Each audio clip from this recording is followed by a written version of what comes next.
What it do, what it do, what it do. It's your boy Big Val Opinion back with another live video. Make sure you hit that like button. Make sure you hit that share button. And most importantly, make sure you sub. Welcome to Big Val Opinion. Moderators,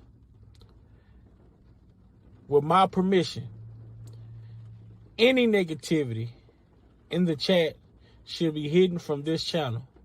This channel is a negativity-free channel, drama-free channel, and we are here to push the message out. We will not be distracted. So with my permission, any negativity in the chat should be hidden from this channel. Welcome to Big Val Opinion Platform. And I just really want people to know, I appreciate anybody that's helping me. I appreciate anybody that's helping me. A lot of people have been there for me. I just don't want people going back and forth, being mad at each other because one person did this for me and another person did that for me. That's what the devil wants. He wants to cause confusion. That's what these people want. They want to cause confusion. And confusion ain't going to do nothing but keep me in here. Lifetime, as far as quick on Lifetime, as far as Lifetime is concerned, there are real people, real women out here really being abused, really missing. They're really missing. They're really chained up in basements. I've been in here 4 years. I haven't seen one person that was ever chained up in a basement come forth for anything. But I tell you one thing, before Lifetime came out, I was minding my business. I was in the studio. I was working with celebrities. I had tours. But when Lifetime came out, all of that went away. Meaning, before Lifetime came out, I had no charges pending against me. Nobody had went to a radio station or had went to, a police station. It took a year to put together Lifetime. If all of the things they said I did on Lifetime were true, it only take a minute to go to a police station. But when there's a crime committed, you don't go make a movie on it. You go to the police station. Nobody had done that.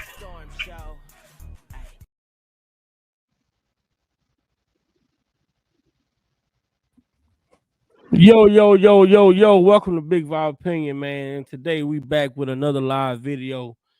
And the topic of discussion, man, R.kelly. Who had the most to gain? Who had the most to gain? When we talk about R.kelly, we talking about the career, the 30-year career catalog of R.kelly. Who had the most to gain? Hope everybody's having a great day out there. Magnificent day out there. It is Saturday. Not too much going on, kind of laid back, chill day to day. We're gonna get through this live. I want to say shout out to everybody that's coming in the chat. Shout out to everybody that's been waiting. Been waiting for the live today. I want you all to make sure y'all hit that like button. Make sure y'all hit that share button. And most importantly, if you haven't already done so, make sure you sub to the channel. Turn on that post notification bell so that you can be notified each and every time that we go live over on Big Val Opinion platform with this discussion and keeping the name R.kelly alive throughout the YouTube streets in the world as we remind people how one man was railroaded and took advantage of. If we're gonna make it.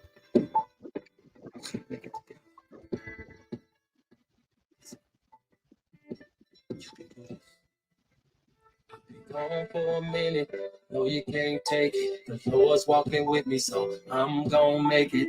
Girl, dry your eyes, baby, be strong. Look at me, I'm gonna really need you to be strong. Girl, for the both of us and for our family, I can make it if you just stay beside me. Hold it together up until my returning.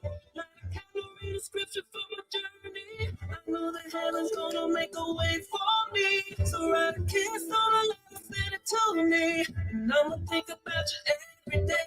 But until the sun shines my way, I want you to believe.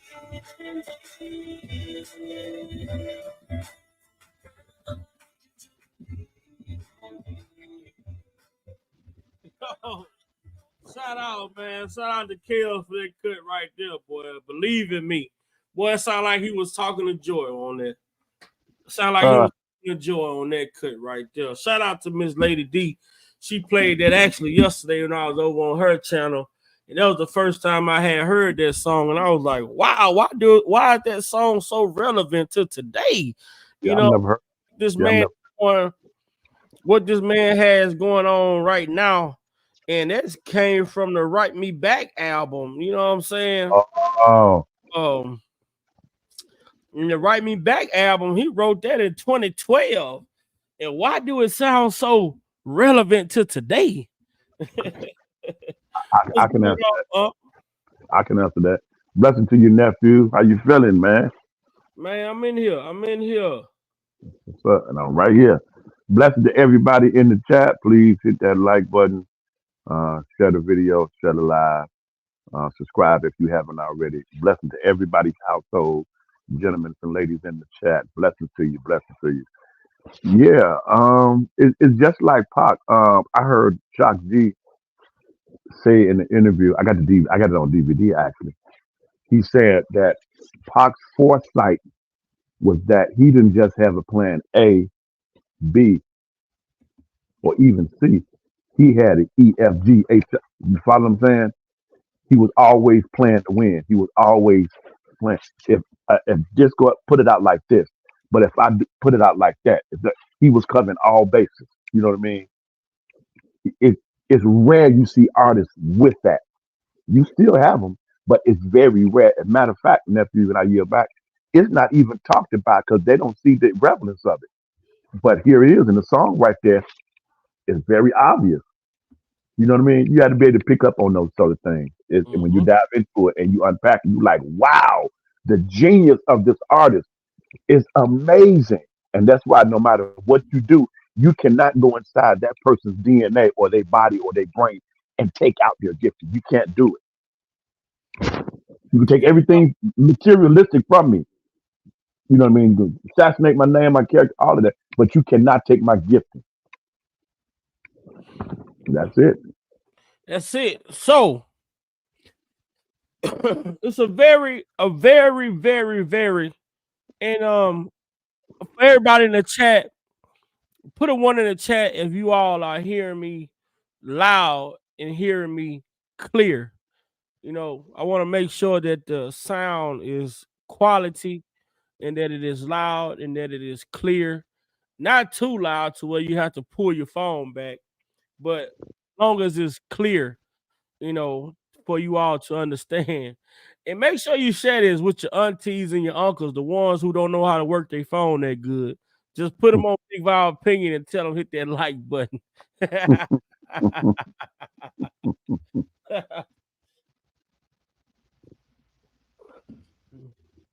I know I can see Unc now with them, you know, your Unc in there trying to figure out what you say that channel was again. Got them glasses sitting on the bottom of his nose, Ah, looking over the top of him. Just him, just the boy you say be talking about R.kelly. ah. Miss them good old days, nephew. I miss them good old days. Yeah. So the topic though, the question, the elephant in the room that we are going to look into addressing today. Who had the most to gain? When we talk about R. Kelly, when we talk about his career, when we talk about the rise, when we talk about the spiraling down, and not to say that R. Kelly had his career fell off because it didn't. So we have to take that into account. His career didn't fall off. You know, they took him away. Right. But who had the most to gain from Mr. Kelly's absence? From Mr. Kelly's legal issues, from these narratives that they have put out for over 30 years. who had the most to gain? We start in the beginning. We talked about Demetrius Smith and Barry. I mean, how many names that we can go? We could go on and on with names and names and names and names of how many people who have come in contact with this brother. And if there were genuine people, there was very few. If it was genuine people, there were very few people who genuinely had an interest in seeing this brother succeed. And we know one of them would be Miss Lena McLean, Right. who he respected dearly. Um, we could say another would be Michael Jackson, Mm-hmm. who tried to warn him. Another one would be Tupac, who tried to warn him. When we talk about the people who had the most to gain, though, when we talk about signing bad contracts from the beginning of your career, I even heard that the first talent show that they did with his musically gifted men MGM, they won $100,000. And I'm thinking at the time, Demetrius Smith was the manager.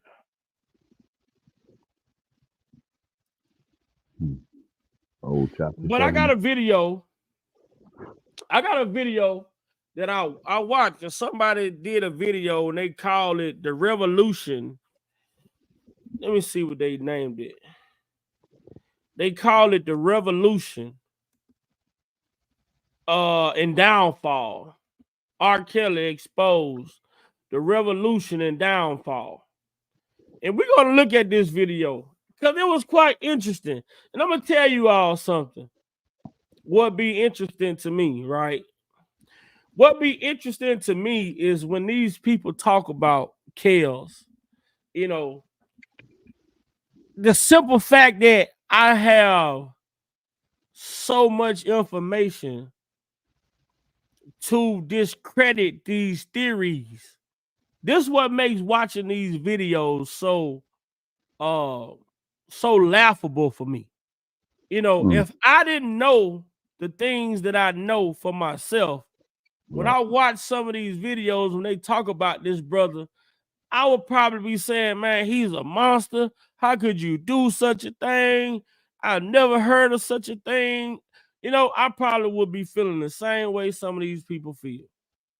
But the simple fact that I took out the time to say, well, I want to research something, I want to look into something, I want to ask questions. You know, when you are a person who asks questions, right? You know, you create a problem for people. You make it difficult for people to be able to just tell you something if you are a person who asks questions. You ever see they say, man, you ask too many questions, man. Mm-hmm. Well, if I'm unsure about something, what am I supposed to do? Right.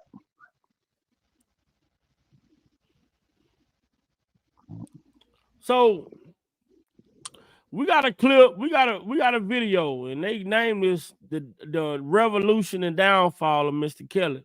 And we're gonna try to get through it and break it down, pause, and all that stuff we do over here, and try to interject where we can, where and if we can, you know, kind of debunk some of this stuff, man. And one thing about me, man, I like to kill narratives, man. I Right. like to put narratives to rest. And with Yep. Mr. Kelly, one thing about him, narratives were so easy to grow when it came to this brother, because he was never the type of brother that go out and try to defend a lie, you know. Right. Right. And when you don't defend lies, people just assume that whatever they hear is the truth. But like I was taught, I was taught by all the people that you are what you answer to. You know Right. what I'm saying? So if Yep. I answer to if I hear a lie and I Mm. know it's not true, why should I respond? Right. Yeah. You know, so shout out to everybody that's coming in the chat. Let's try to get this thing on the road a little bit. Let's check it out.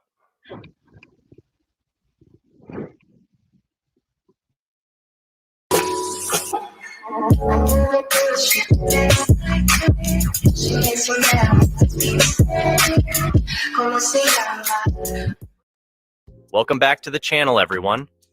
Today, we're diving into a story that has captured headlines, sparked intense debates, and led to a significant legal showdown. We're talking about R. Kelly, a figure whose career has been a roller coaster of incredible musical highs and deeply troubling lows. From his rise to fame, with hits that have become staples in the R&B genre, to the dark allegations that have shadowed him for years, culminating in a legal battle that has finally seen him sentenced to a considerable term behind bars. In this video, we'll unpack the journey of R. Kelly, examining how a once celebrated artist became a central figure in discussions about accountability, the impact of celebrity on justice, and the long road to legal resolutions for his victims. We'll explore the complexities of separating the artist from the art, the systemic issues highlighted by his case, and what this outcome means for the future of holding powerful individuals accountable. So, grab your headphones, get comfortable, and let's get into the details of how talent, fame, and crime intersected in the saga of R. Kelly. Don't forget to hit that subscribe button if you haven't already to stay updated on all our latest content. Let's get started. Born on January 8, 1967, in Southside Chicago, Robert Kelly was the third of 4 children in his family. Early in his childhood, his father left, leaving Kelly and his siblings without a paternal figure. They were primarily raised by their single mother in their grandparents' home. The family resided in a housing project in the Bronzeville area of Chicago for most of Kelly's youth. He was known as a reserved child who had a fondness for sports, particularly basketball. At the age of 8, Kelly began singing in the church choir, showcasing his musical talent for the first time. Despite appearing to be a typical child to outsiders, Kelly's home life was fraught with challenges, including enduring abuse from his older siblings and family friends who would often look after him while his mother and grandparents were occupied with work or other responsibilities. Between the ages of 8 and 14, Robert Kelly and his siblings suffered frequent abuse. At 15, a pivotal moment occurred when Kelly was shot by gang members while returning home on his bike. An incident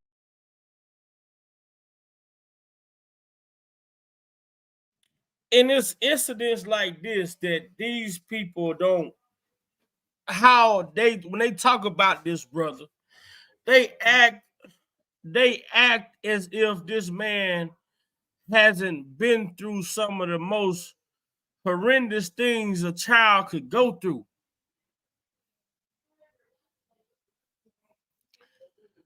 This person here who's doing this, I don't know who it is that run this channel, but they talk about the abuse that he suffered from, from his older siblings and friends of the family, being shot at 15 years old. But why don't you talk about him seeing his best friend, female, his, as he say, it was his first girlfriend, drown and couldn't help her, and how that could have psychologically affected him as well. Right. Right. Right. See, when I feel like when you go, if you're gonna talk about it in its totality. Don't talk about what you feel is critical or is important to you, but you don't think it's important to anyone else. No, talk, if you're going to talk about what this brother went through in his early childhood upbringing, talk about it all. Because when I listened to this yesterday, I didn't hear them mention nothing about that. And we all have heard Mr. Kelly talk about his first childhood girlfriend and how that affected him when this young lady drowned and he couldn't help her. Yeah, I can't even imagine the psychological impact that would have long term. Like, Especially if you don't get no therapy, no counseling for it, and no one rallies around you to help you navigate through the impact that they have, and just exploit right, and you. this study, in you study enduring Right, trauma, even with that going on, even with that going on, you study going through things in life. I can say, even for myself, having a best friend drown, just having a best friend drown, how it psychologically changed my life, how it changed my whole perspective, you know. But thank God I had people around me that was helping me and navigating me in a positive direction. I didn't have to go home like Mr. Kelly to, from seeing one of my best friends drown to go home to being abused, different things like that. I was able to go home to loving, caring parents and grandparents that, made sure I was all right, checked in. Mr. Kelly, he wasn't able to do that. right, right. So he suppressed a lot of this stuff that he endured during his early childhood years. I wouldn't say nephew. He probably suppressed it. I would say he just learned how to survive through it because a lot of us do that. You know what I mean? Well, I say, Yeah. what you just said, survived. I consider that suppressing. When Okay. you keep pushing, you know what I'm saying. When you don't address it, you suppress it and just keep moving. Right. You know, Right. but at some point, you're gonna get to a point to where that pressure is gonna explode. Oh yeah. Oh yeah. It's gonna There's show only up so much anyway. pressure. Right. There's only so much suppression you can take. There's only so much pressure Right. a pipe can take before it explodes. Yeah. But I think at those pivotal moments in life, at those particular age brackets, you haven't developed the capacity to. And then those who are supposedly be your protector, your guardian, don't come to your aid, then you just left, out there in the wilderness. So, you know what I mean? That's I.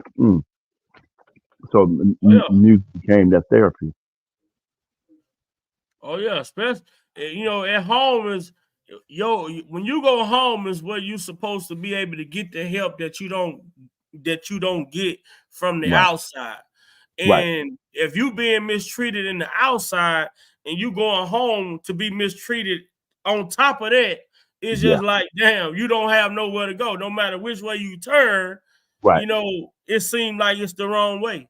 You Right. know, so with Mr. Kelly, a lot of this stuff, like, I don't think they really just look at, you know, to psychologically be able to overcome your upbringing as if this brother did. This is what makes it so challenging for me to sit here and say, oh, he didn't give a damn. This man was just, vicious, or he didn't, come on, man. A person, and I understand some people go through this type of stuff. They have no remorse for who they hurt. They don't care. They don't care. They just want people to feel the way that they feel. But this wasn't Mr. Kelly though. Correct. Yeah, but that wasn't his attitude. Too many. I mean, people continue to take advantage of this man all the way up until in his 40s, 50s. People are still taking advantage of. Right. So even though he went through a lot of the things he went through in his childhood, it didn't turn him into a territorial person. Like, I'm not gonna let nobody close to me. I'm not trusting nobody. He still was trusting people. He still gave people chances. He still tried to see the good in people. And a lot of these people, they understood what was going on with him, and he didn't understand what was going on. And they just took advantage of that shit. And you know, nobody, I'm not gonna say no, I can't definitively say nobody tried to get him to help, but man, from what we seen and what we witnessed, man, we don't hear too many people that come out and talk about, the things that this brother went through. You hear people that be quick to talk about he did this, he did that, he was at this, he was at Kenwood, he was at this. And then not only that, to go through what you went through as a child and a teenager to then hook up with a motherfucking career criminal like Demetrius Smith. Wow. How was that helpful? Right. And yeah. And not to forget the so-called quote unquote industry goon. You know what I mean? With him and Chapter 7, man, that at those particular developing ages and growth process, that's and Oh yeah. they call it when you grow up with a deficit. That's what that looks like. You survive, like you said, suppressive survival mode. Those are trigger responses. Mm-hmm. Certain people get access to you. You know what I mean? Is what you identify with, even though you may not articulate it that well. You know what I'm saying? That's just, Right. Because them was the wrong two people to be in contact with. of course. After going through what you went through, after going through the things that you went through in your childhood, the last two people you would want to see is Demetrius Smith and Barry Hankins. Correct. Those are the last two people you want to meet. They're like a drug addict coming out of treatment, and they go run back to the people that they were smoking rocks with. Right. Right. Right. That's not going to be a good outcome. Right. I know a situation. I said this real fast. I know a situation of an individual who relocated for a period of time where substance was not that accessible. You know what I'm saying? Mm-hmm. They went a while without even getting high like that with that particular substance. However, you would think that would be a good thing, but internally in their psyche, they were still getting high. You catch that, nephew? Mm-hmm. And so I think you know what I mean, is that so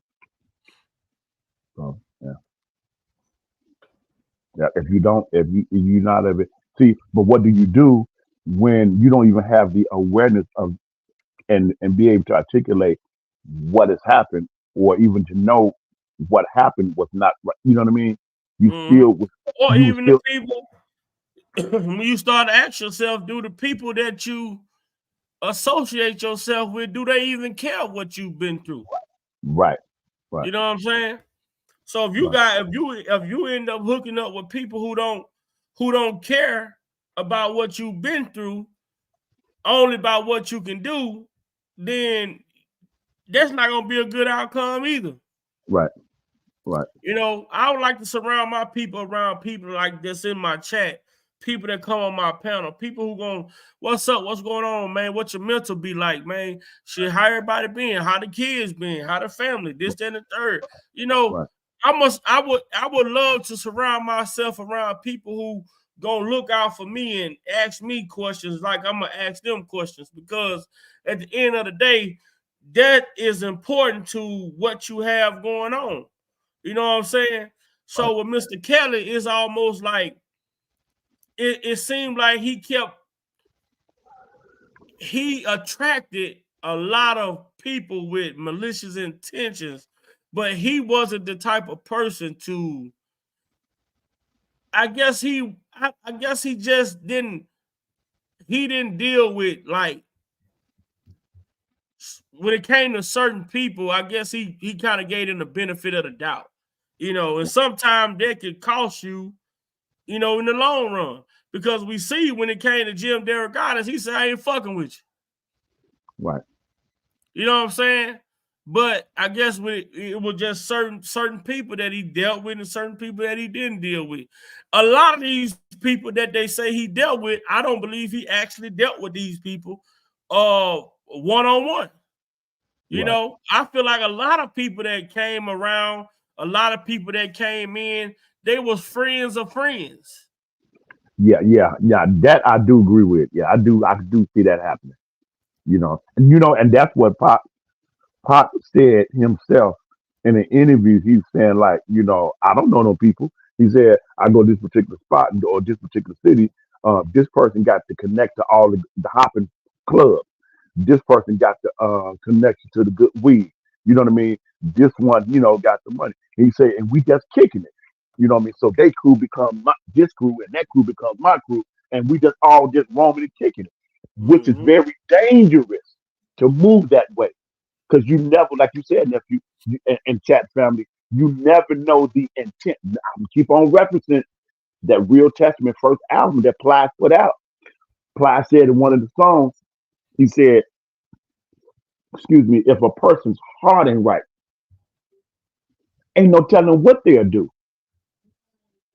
And here's the curve.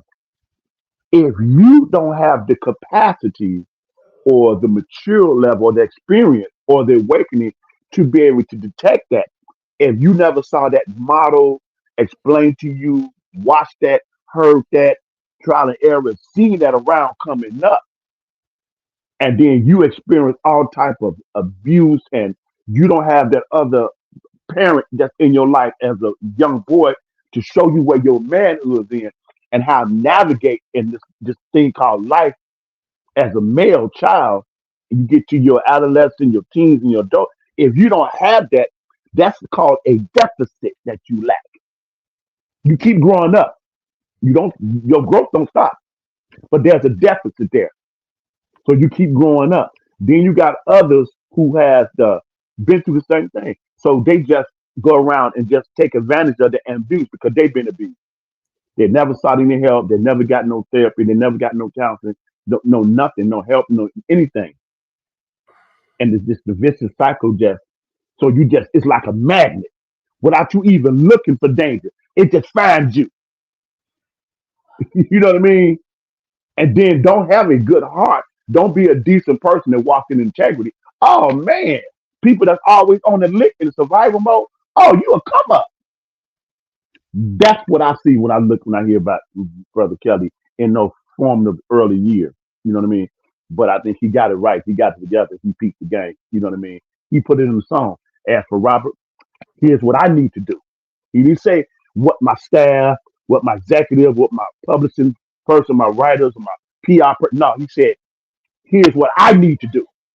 Get rid of all these clowns and get myself a whole nother crew.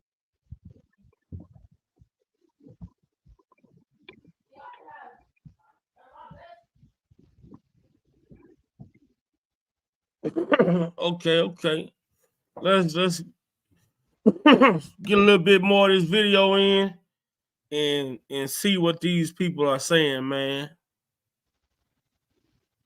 But I'd just be surprised of these channels though.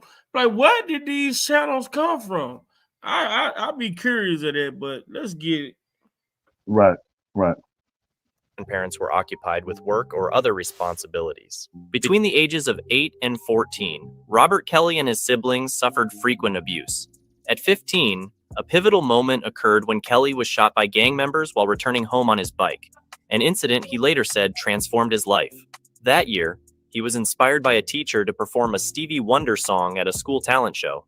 The enthusiastic response from the audience made him realize his potential in music. Consequently, he gave up basketball, left school, and started performing in the Chicago subway. By 1989, at age 22, Kelly had established his own group, Musically Gifted Men, MGM.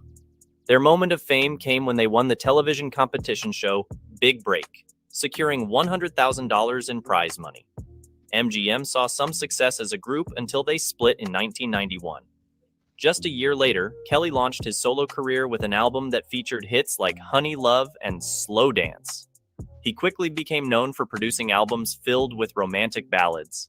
With tracks like Bump and Grind, Kelly solidified his presence in the R&B genre, not just as a performer, but also as a songwriter and producer for other artists, including Barry White, Toni Braxton, and Michael Jackson. He was responsible for crafting numerous hit songs during this period. This is when R. Kelly really started to get critical acclaim, winning Grammys for his work in music, And at this time, it was clear that R. Kelly was truly an example of a rags to riches story. But then, after all of this success in the mid-90s, his 27-year-old self started dating and reportedly married singer Aaliyah at the age of 15. You could say this was the beginning of his strange behavior, at least publicly. You know, it's amazing to me how only 18 years. Whew. Oh man, it gets me pissed off every time.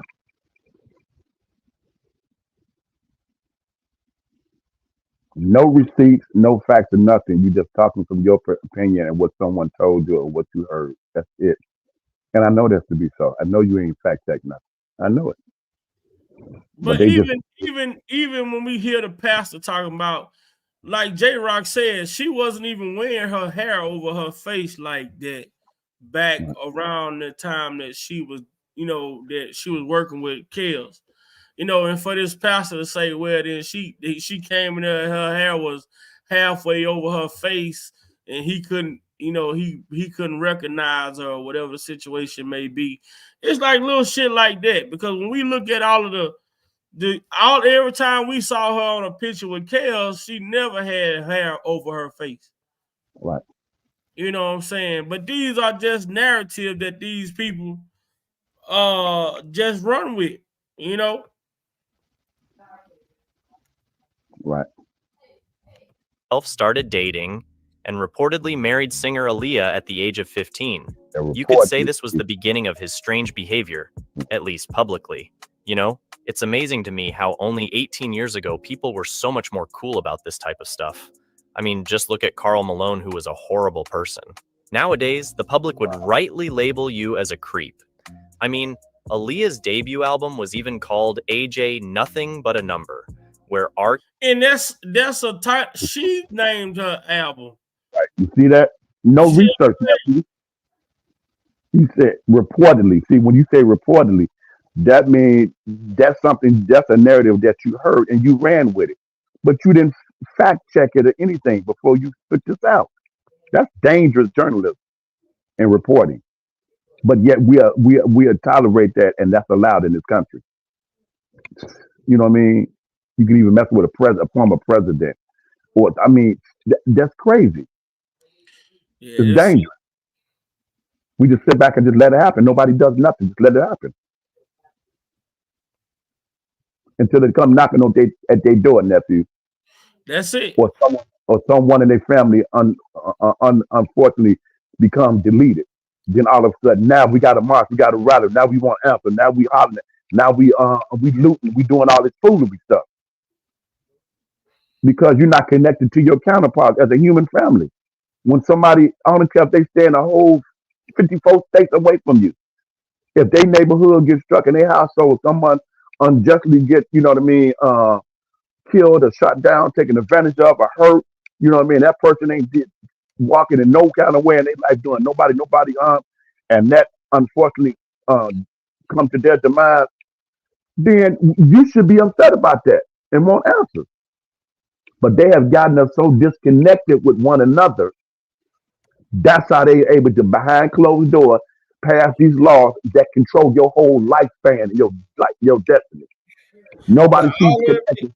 You know what I'm saying? oh yeah, but all of it goes back to who had the most to gain from putting these allegations and rumors out on Mr. Kelly. Like I say, you talking about a corporation, right? You know what I'm saying? A corporation, you going to work for a corporation, you know what I'm saying? And say you come up with an invention, and the corporation say, "Hey man, uh I'm willing to pay you $20 an hour, you know, for you to Mm-hmm. do it the way that you doing it." And Mm-hmm. behind your back, this corporation is selling this invention that you created Uh, for that $40 an hour. that actually happened. You Well, see what why I'm we got saying? that actually So happened in now, Detroit. now you working, you getting paid $20. The company they selling the same thing for $40 to somebody else. And here go, you didn't call win. Like, damn, I'm working and they making just as much as I'm making off of my product, and they not doing no work. No, hold on, this is a goddamn problem. I'm finna say something. This is what we have with Mr. Kelly. He was the artist. He was the generator. Right. He generated the money. He signed the bad contracts. So you got people like Barry Hankerson, people like Demetrius Smith, people like Daryl McDavid. You got people like RCA, like Sony, like Jive Records. Right. This man has signed bad contracts throughout his whole career. Yep. And once he realized that these were bad contracts, I'm not re-signing with you all. I'm done. Oh, you can't just walk away from you're not finna cut off our $100 million a year salary. You think you just finna take it away? Yep. You the golden goose. You the golden goose. We've been making $150 million a year off of you, and now you talking about you want out? Yeah. No. We'll take your life before we let that go right with Pop. But he was locked up, and Suge came to help him. Pac understood the industry. He had his own label already. Yep. They say, this a 3 album. What it was? I think it was a 2 or 3 album deal. For Suge Knight for Death Row. Man, when Pac came out, Pac said Pac gave them they 2 albums right back to back. Yep.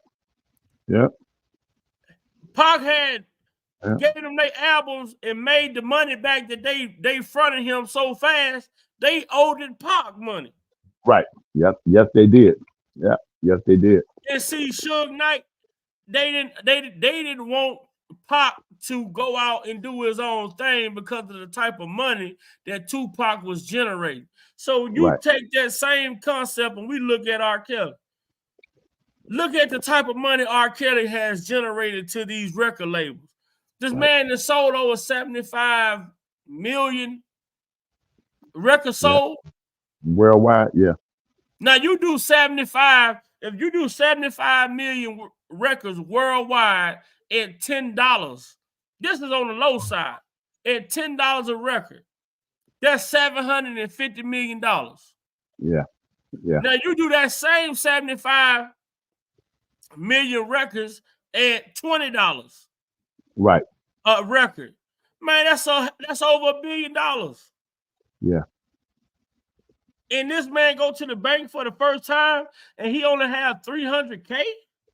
Come on you now. need to tell me these people that profited over $1 billion and now you talking about you want out?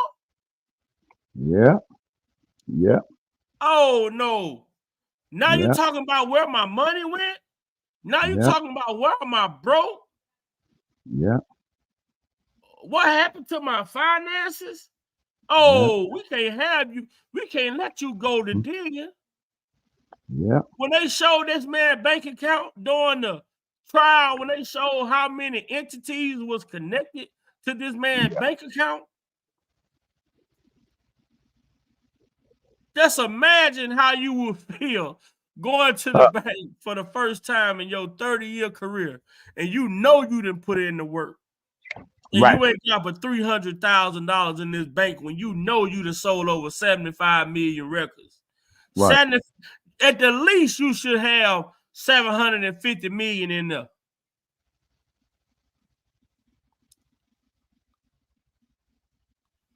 At the least, that's just off the records, That's not even considered the show money. Right. That's not even factoring in the show money. That's not even factoring in the walkthrough money. That's not even factoring in the merchandise. Yeah. 300,000? Man, these people that goddamn me, they done robbed Peter, didn't pay Paul. Better say it. Yeah. I mean, this has been a heist. This has been a heist right before R. Kelly eyes. Right. Yeah, from the beginning, man. They say they were stealing in plain sight. Yeah. Right in front of him. Anything he asked for, they made sure he had it. Right. But when he wanted to take control, you know how that be. There you go. There you Look, go. man, I remember my grandfather used to go to work, boy. My granddad used to go to work. No lie. He would go to work, boy, but my grandma would drive up to that job every Friday, pick your check up and go cash. Right. She would give him allowance out his own check. Right. Right. But he didn't complain because she did what she was supposed to do with the money. But this is what Right. I'm saying. This is Right. what they were doing to R. Kelly. Right. They cashing the checks, giving him allowance, and then they doing whatever the fuck they want to do with the rest. Right. It was a difference back then. See, it is a big difference back then. Like you said, Big Mama, those particular Big Mamas. You ain't gonna say all Big Mamas was right now. We ain't gonna be that fool. You know what I mean? Right. We all sin and we all in sin and falling short of God's glory. So we all in the same boat. Ain't nobody different from nobody. Ain't nobody sin bigger than nobody else. But majority of them, the women back then, moved with morals and standards and integrity, and they was real sufficient with the money. They was real budget in the house. They made sure, you know what I mean. And you have some incident with Paul sometime wouldn't do, you know what I mean. And Uh-huh. so make He'll sure he stop at would the gambling shack instead of coming right, straight home. right. Right. So to make sure they didn't screw up, you know what I mean? They and they called. It was a term of endearment back then. They would call their wife, mother. You know what I mean? It was that respect, and mama would call him daddy. It was that honor and respect. So you like, hey, all I need is such and such out there to get me through the week, the next break. You take all the rest of that, do whatever you need to do with the house, take care of the business, all of that. You know what I'm saying? I'm good. You know what I mean? Right. Let me have my lazy boy chair, my remote control, a good meal, good loving. Make sure the kids are fine. We all get, and that's how we made it. That's how we did it. You know what I'm saying? You know, it worked for them. You know what I mean? And they was a team. Nowadays, you got people who have the concept of transactional relations. That's what they're looking for today. I yield back. That ain't. Hey, I don't promote that, but that's the reality of what we see today. So these people that came in, that's what they wanted, a transaction. That's You know what I it. mean? So when you look at that and you say, well, damn, all of these people have benefited and profited off of this man's entire career. And now it comes a time, when he say, this ain't right, oh no, Now here we go. What they have always done was they always kept, like they say, they kept an ace in the hole for the day that he would ever try to come back, Right, to take control of right. his finances. And That's it, really sick. Think about that, nephew. That's oh really yeah, sick. man, that's going to show you, man. You got people who will be right up under you, and they call it, they say nothing beat the cross but the double cross, Oh, you know, and and, yep, and and this is what it is. It's a yep, lot of double crossing going on, but let's yep, get through a little bit more of this and see what they talking about. yeah. Nowadays, the public would rightly label you as a creep. I mean, Aaliyah's debut album was even called AJ Nothing But a Number, where R. Kelly was the lead songwriter and producer. I mean, the jokes really make themselves. They allegedly had this illegal marriage where he lied and told them she was 18 when she was really 15, and eventually, this all got called off when her parents found out a year later and canceled their Now, now he say, now he Yeah, say, now he say it all got called off when the parents found out a year later. I like to go here. I just hmm, like to go here for my own hmm, personal reason. Now hmm, here, Demetrius Smith say, as Smith's story goes, Aaliyah returned home to her family in Detroit the day after the wedding and told them what had happened. Her family took charge of the situation, and on September 29th, 1994, the marriage was annulled. Now, what the fuck? A year later, are you serious? Right. A year later, though. You caught it, nephew. You caught it. A year later, though. Man, these people, they just think everybody just sitting back. And that's what He lied. I'm sorry, Brother Kelly said in that interview with Miss GK. He talked about, and she played dumb. That's what insult. When somebody insults me, you might not disagree. You might disagree. You might dislike me as a person, as a human, but don't insult my intelligence. He talked about the danger of social media. We have seen that with common sense just on any subject across the globe.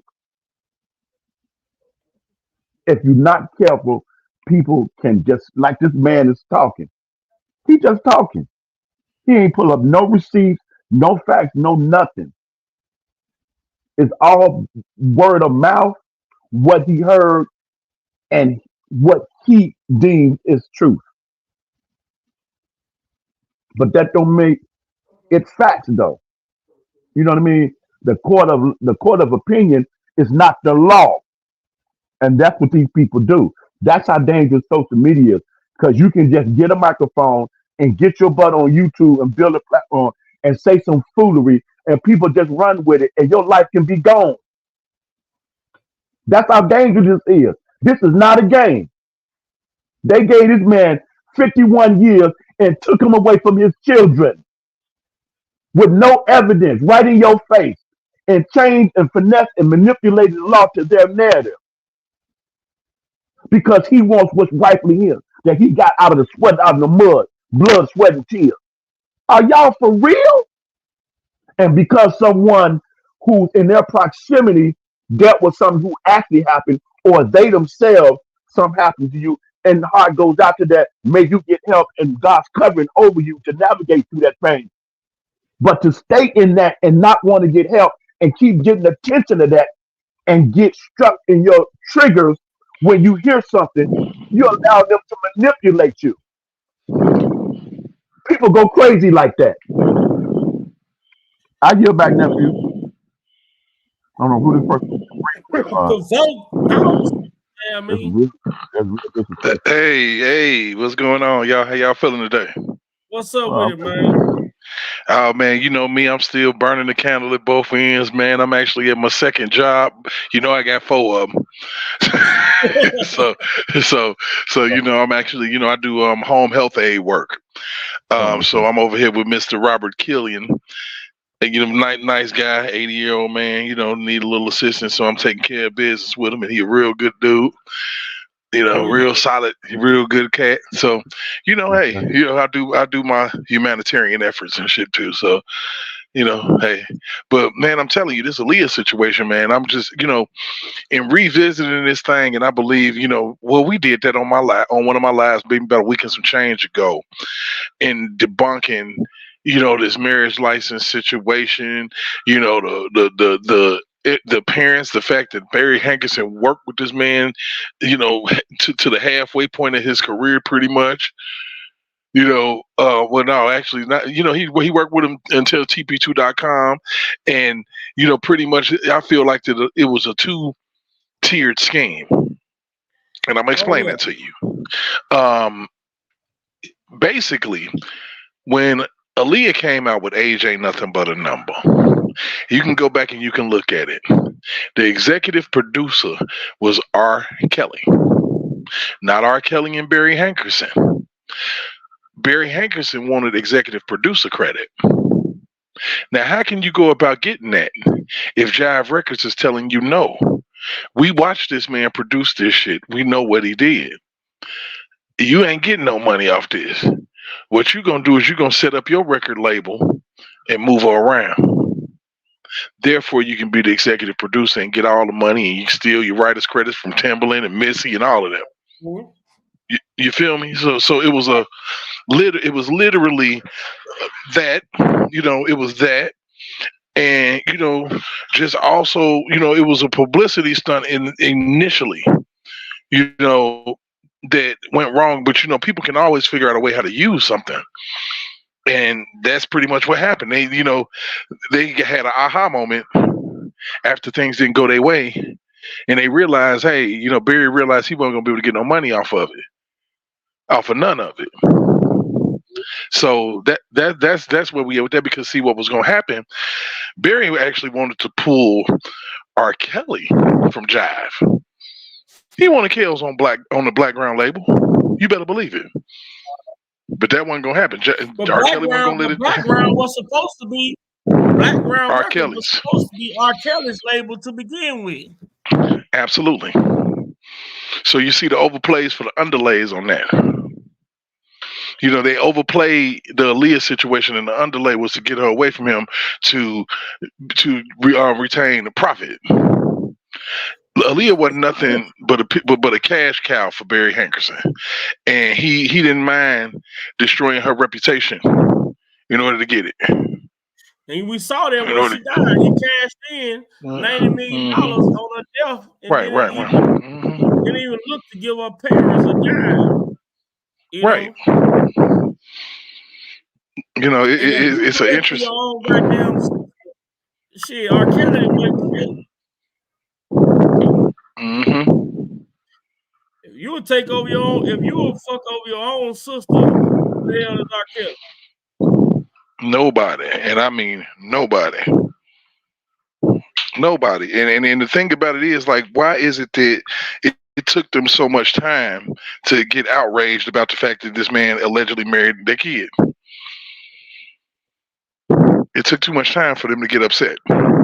A year? And even when you go back to that, right? We go back to that in the jury instructions. When the grand jury brought the case forward, they asked the government, why aren't we charging? Why aren't we charging for this? Y'all saying that this man did this. Why aren't we charging? Why we not charging them for it? That's been my biggest argument. It's all type of jurisdictional issues with that shit too, because you're talking about something that happened between Chicago and Detroit, which that made it a bunch of BS. But at the same time, how the hell New York got anything to do with that? How the hell New York got anything to do with what happened in California?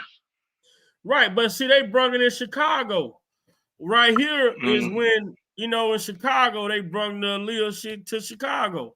But this is what the jurors asked. This is what some of the jury asked Angel Cruz about the shit. Say, as Cruz presented the case to the grand jury, one of them asked why they weren't charging Kelly with abusing Aaliyah. Then Cruz said, and what a juror said, I don't mean this to be disrespectful in a disrespectful way or anything. The juror said, according to transcripts, when you first brought us evidence, you showed us a marriage license with him and Aaliyah. So I was wondering why she would not be part of it. If he married her when she was a minor and abused her. So Cruz go on to say that marriage in 1994, Cruz explained, but the law under which they were charging Kelly, enticement of a minor engaging in sexual activity, did not exist until 1996. But y'all was able to go back and use the repeal version of the law in California. Because the thing about it is that when you don't have nothing, that's when you can holler, the things that they was hollering, well, he gave him herpes and all that stuff. They basically certain things that they use in their travel just to further demean his character. Right. For no other purpose but to, make the jury be like, oh my God. Destroy the image. Yeah, destroy the image. Like Tupac said outside that courtroom with that cashmere green coat on. This ain't got nothing to do with me. Just all about my image. Right, and because they spent all their time talking about rap music and his lyrics. Yep. And it was a shocker to me that they didn't do that to R. Kelly in New York. Right. That was the shocker. I was like, dang, they didn't use the lyrics. I Right. thought they was. But you know, Fonnie ain't Fonnie Willis ain't afraid to use lyrics. Huh. You know, she ain't afraid. She'd be like, yeah, and he sung about this and sung about that, and but like I said, when it comes to Aaliyah, the people who benefited the most, man, you already know who did. Barry was the biggest benefactor of everything. Yeah. Everything that happened. R.kelly with R.kelly is simply trips me out because he had everything to lose but by doing this. Yeah. Everything. Right. You know, like, and then on top of all that, you're gonna double down on it and get the videotaping people, and all that you ain't got no business videotaping. That's underage, man. You got to be kidding me, man.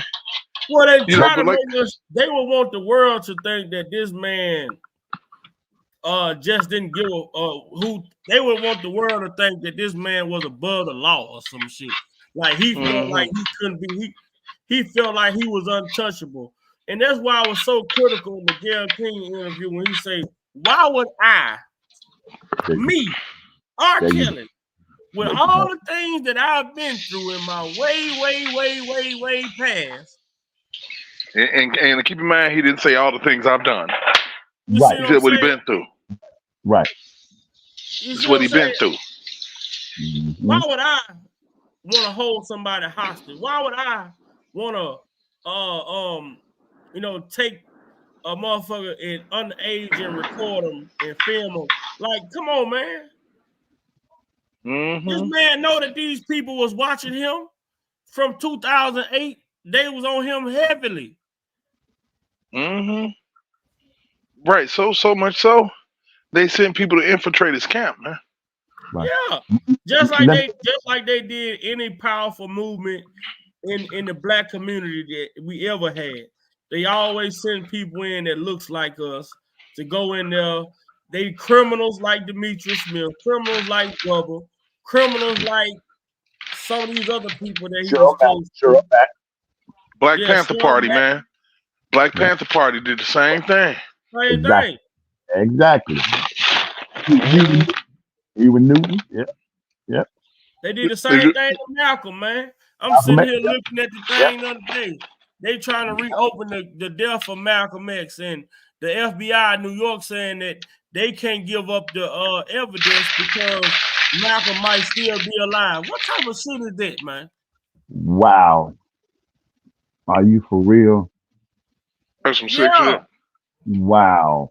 I didn't hear about that. Wow. That goes to show you, man. They got oh man. Like Derek said, like Fabo just said, you don't have nothing. I got to use everything I can pull at. And that's why I'm gonna throw all of that at the jury. We're gonna throw all of that before we even get in the courtroom. If you even do that, we're gonna try my public opinion. We're gonna go through these and hide in the bushes in these YouTube streets, these social media streets. We're gonna put a docu-series out. By the time we get into court, it's gonna be a walk in the park. And we just gonna flood the jury with all that stuff. We don't care if it's absurd, it don't even make sense. We're gonna keep flooding. Just keep on. And then we got a judge that's gonna change the language and the structure to the jury. Oh, it's a win-win. And what Barry Hankerson, right? You ever thought about this? If Demetrius was a part of the enterprise in 90 from 90, they say he was a part of the enterprise from 85 to 95. Why wasn't Barry Hankerson a part of the enterprise? And he was there until 2002. I mean, until 2000. Why wasn't he a part of the enterprise? But this is shit that they don't want us to ask. If you all are saying that everybody that worked with Mr. Kelly was playing a part of recruiting young women and bringing them back to Mr. Kelly, why wasn't Barry a part of the enterprise?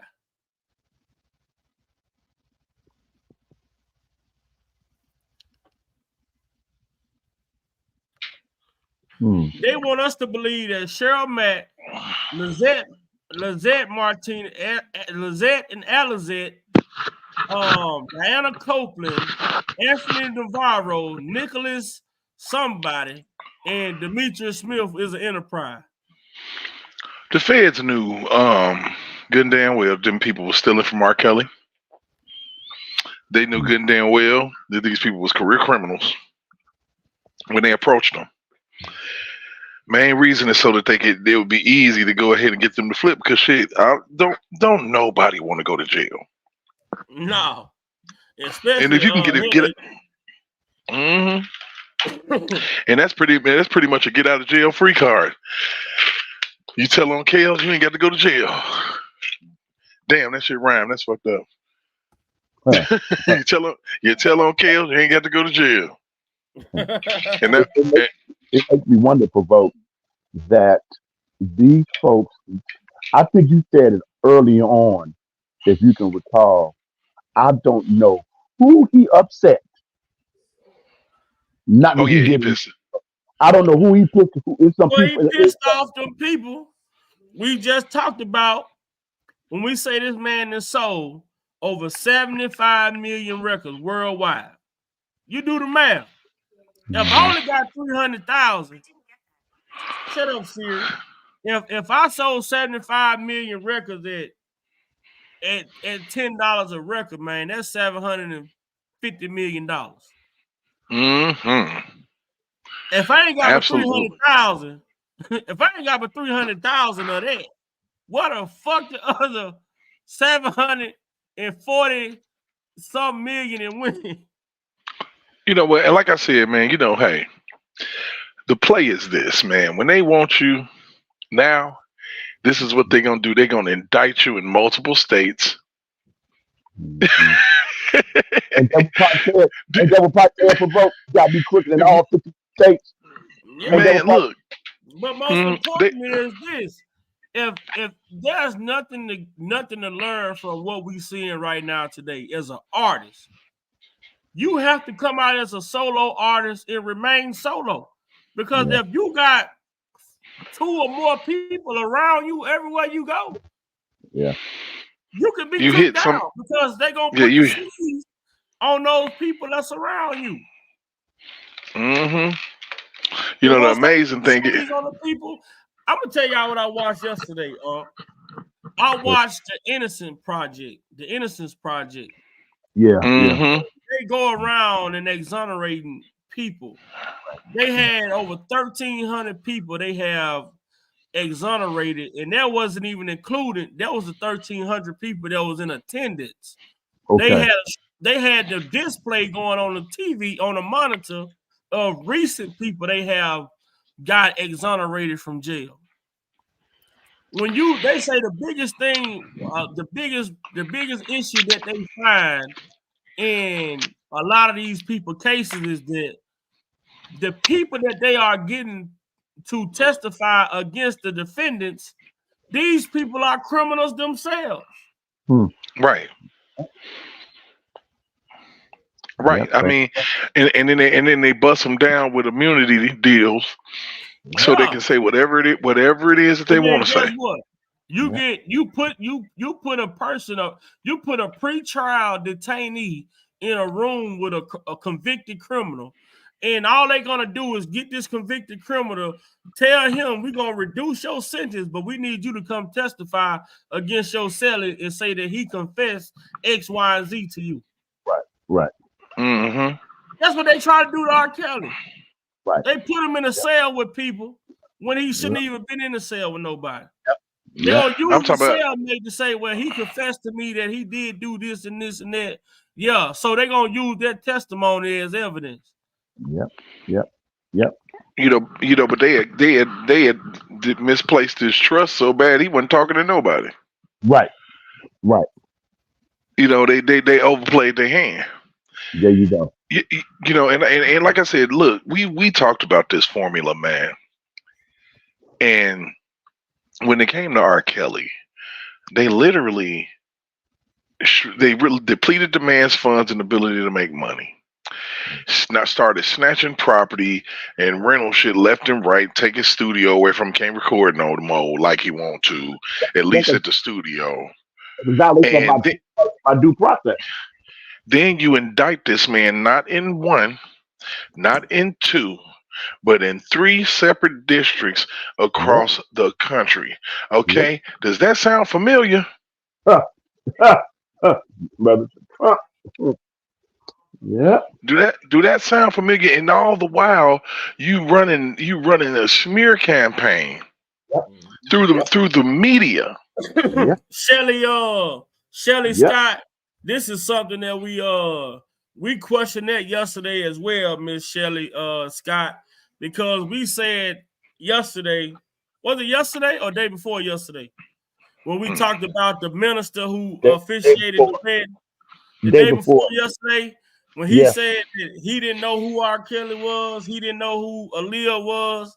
Then he said he got to the hotel and a room door open, and he saw that's when he saw R. Kelly and Aaliyah. But if you didn't know who these people was when the He said room he door she. opened, how could you You just still say that was them? And another in the thing crack. I seen, just one more point I want to make. Uh huh. Because in this video I'm playing, they gonna show Kels and Aaliyah sitting on the couch when they had on the green plaid shirts. Kels had his pants legs rolled up, but not her. But when you hear this minister say both of them had their pants legs rolled up, Because they was going off of what they saw in the video, man. you see what I'm That's saying? that. That's what was happening. Now the thing about it is, what I see when I see the fact that they said the pastor said the girl had her hair all over her face. On her face, where right? where you can see it. The only thing I can think of is Tiffany Hawkins and Demetrius Smith standing up there pretending to be Aaliyah and R. Kelly with a pastor that is unaware because he don't listen to secular music. It's 1994. R. Kelly been out for 3 years. You don't even know this dude because of Yeah. the simple fact that you don't even listen to his music. Then you say you did it. You say you didn't get paid for it. Now this was another part that it was another part too. You said that he asked you to sign a non-disclosure and you laughed, and he asked you what were you laughing for. You said the non-disclosure agreement could have been a little more airtight. And so they asked, did you sign it? He say, no, I didn't sign it. I just gave him my word. So question, if I ask you to sign a non-disclosure before you can officiate this marriage, allegedly, and you say, no, you're not going to sign it, do you think I'm still going to go through with this marriage? What was Nope. my purpose of presenting it to you? Mm-hmm. And the thing about it is, they didn't want him to talk about it because that was Demetrius Smith and Tiffany Hawkins standing up there. I'm telling you, bro, that's what it was. That's exactly what it was. Demetrius was bald headed like him back in the day. Goatee like him back in the day. All you had to do was throw on some shades. Oh shit. Right. I mean, it's crazy. There you go. There you said it. That's it. And that's it. I mean, you can't. Man, what's up, Mr. CJ Jones, man? Man, Mr. Hey. CJ Jones, man, what's going on, Oh, man? he made it in. Yes, He made it in. What's going on, CJ? Man, I had your video on my live the other night because you have made some very, very profound statements in regards to the injustices, man, that's been going on, and I appreciate that. And I'm telling you, we got to link up. We got to link up. It's just got to happen for real. Because you really have some profound things going on, man. And I appreciate it, man. I showed you mad love because boy, you spit so many facts in that live of yours. It was undeniable. Yeah. And you gotta hit one of our panels here pretty soon, man. Or we come hit yours, whatever, you know. But I know you do your videos, which is really, really cool. But you got to come and get live with us, man, because we all the way live over here. Oh, definitely, man. So let's put the car and drive a little bit and get a little bit more through this and see what else this fool got to say. They allegedly had this illegal marriage where he lied and told them she was 18 when she was really 15. And eventually, this all got called off when her parents found out a year later and canceled their relationship. The singer was just 15 years old at the time. Kelly claims she...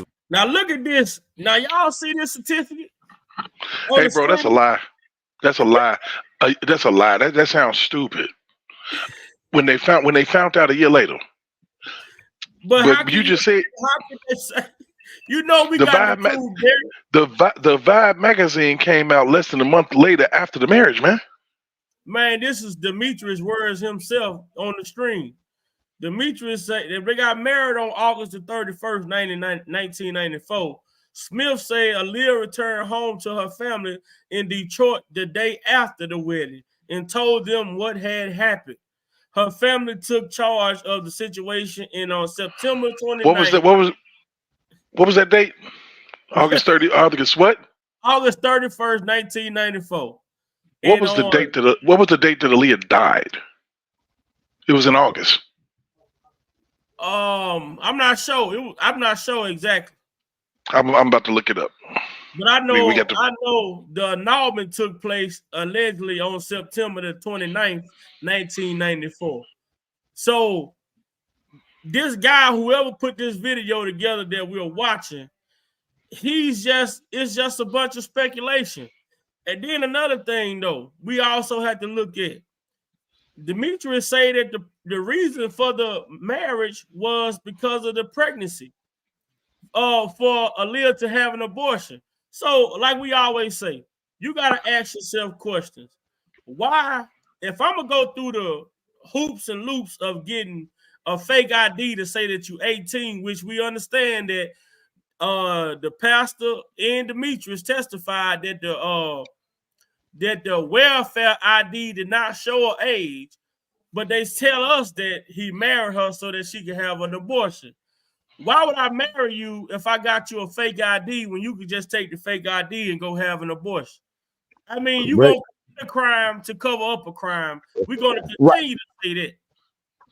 Yeah, I mean, it was the dumbest thing ever, man. You know, because look, check this out. I know people that was underage that got abortions, and they didn't sure as hell didn't have to go and get no ID and do all this dog and pony shit that they talking about. But y'all know now. Look at this marriage certificate on the screen. I want us to look at it. Why he said it took place a year later. You know what I'm saying? They annulled the marriage a year later. Why does this marriage certificate on the screen? Why is it missing? You don't see the void in the background, or you don't see none of that. Now, this is the same certificate right here. Why I don't got the September 6, 1994 on there? I mean, it would. I mean, if you're trying to cover it up, you're gonna hide everything.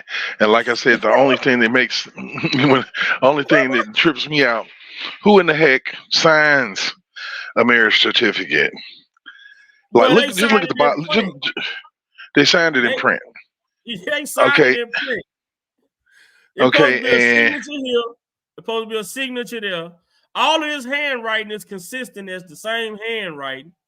You know what I'm saying? except All for this the shit elder right. Nathan, except for elder Nathan and David, or everything else is like what the hell? Just right. Then you look at this part right here. Why would David Orr witness? How could he witness some on August the 30th, 1994, but the marriage was on right here on August the 31st, 1994? The day later. How could the clerk of court stamp this the day before the wedding? All this shit happened on the same day. Yeah, because it had to be some money exchanged, and it wasn't like people don't even realize, man. R.Kelly was not that rich. He with 12 play going on. He wasn't that rich. Let's keep it all the way a bang. He probably might have had about the $300,000 that he said he had. That's probably what he had, if that. You know how when you know if you ever watch Snowfall, how Franklin Saint built his empire from nothing, from $12,000 from a key, and then at the end, that's all he had. Yeah, but see, Barry, I think what Barry understood was that eventually R. Kelly was gonna leave once he Hmm. became once R. Kelly Barry understood that once R. Kelly started to recognize how major he was, that he was gonna leave. What Barry plan was to do is to construct some type of I'm gonna hold this against you if you try to To leave trap him, to to trap him. trap. And R. Kelly said, well, I know I haven't done nothing wrong. Fuck you. I'm gone anyway. And once he left, Demetrius Smith tried to make it seem like he got fired in 95. No, Demetrius Smith, you got fired in 94. And right after you got fired, you sold this bullshit ass marriage license to Vibe magazine. Yep, you was real pissed, real vindictive. He had some snakes around him, bro. Hey, he had some serious snakes. Let's go, man. Go ahead. He was 18 on the marriage certificate. That was a whole nother situation, a whole nother time. It was a whole nother thing. Everybody seems to think that y'all are either girlfriend or boyfriend. Or hold on. It was a whole nother thing. Everybody seems to think. Now, what did pastor say? Both of their pants leg rolled up. Now, wouldn't both of their pants leg be rolled up now? If that's how they if that's their thing. If that was how they was rocking, both of their pants leg will be rolled up on this interview. But you don't see that. You don't see her hair all over her face. You don't see that.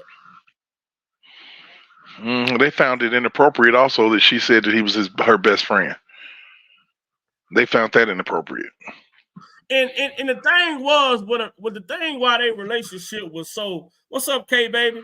Why they became so close is that, you know, Aaliyah started to help him read. And that's the thing that Barry didn't like. When Aaliyah started trying to help him understand and read, Barry say, oh, hell no, that wasn't my purpose of you coming here. You can't teach my slave how to read. Man, bingo. That's very critical now, because we need to really keep on mentioning that. And people can't comprehend that. You know what I mean? And I believe that goes on in the industry too, for people that may struggle with certain deficiencies. And you got other individuals that's been in the league, you know, in the industry that take them under their wing, man, and mentor them. You know, J-Rock alludes to it all the time. That the group was the Verb and Keith Sweat, man, before Johnny even got in the picture, Kels was the original man. Can you think about like J-Rock? I can't say it like J-Rock said, but you know how much game Kels would have got, man? Or how silly of a hit album that would have been. Well, we already know that that goes without saying. But I'm saying based on the real stuff. Do you know how valuable this artist become when we saw the deficiency or disability he got, and we can exploit that when we see how talented this person is, and then quite as it kept, don't get it confused now. You know, Barry might have been the reputation he was, but the man knew talent, man. He been in the game a long time. Yeah, another thing that struck me with Barry was this though. Why, if Barry know the talent the way that he know, right? Because you got to go back to Demetrius Smith talking about the introduction of Aaliyah. Okay. Why did Barry take R. Kelly to go hear Aaliyah sing and ask R. Kelly what he thought?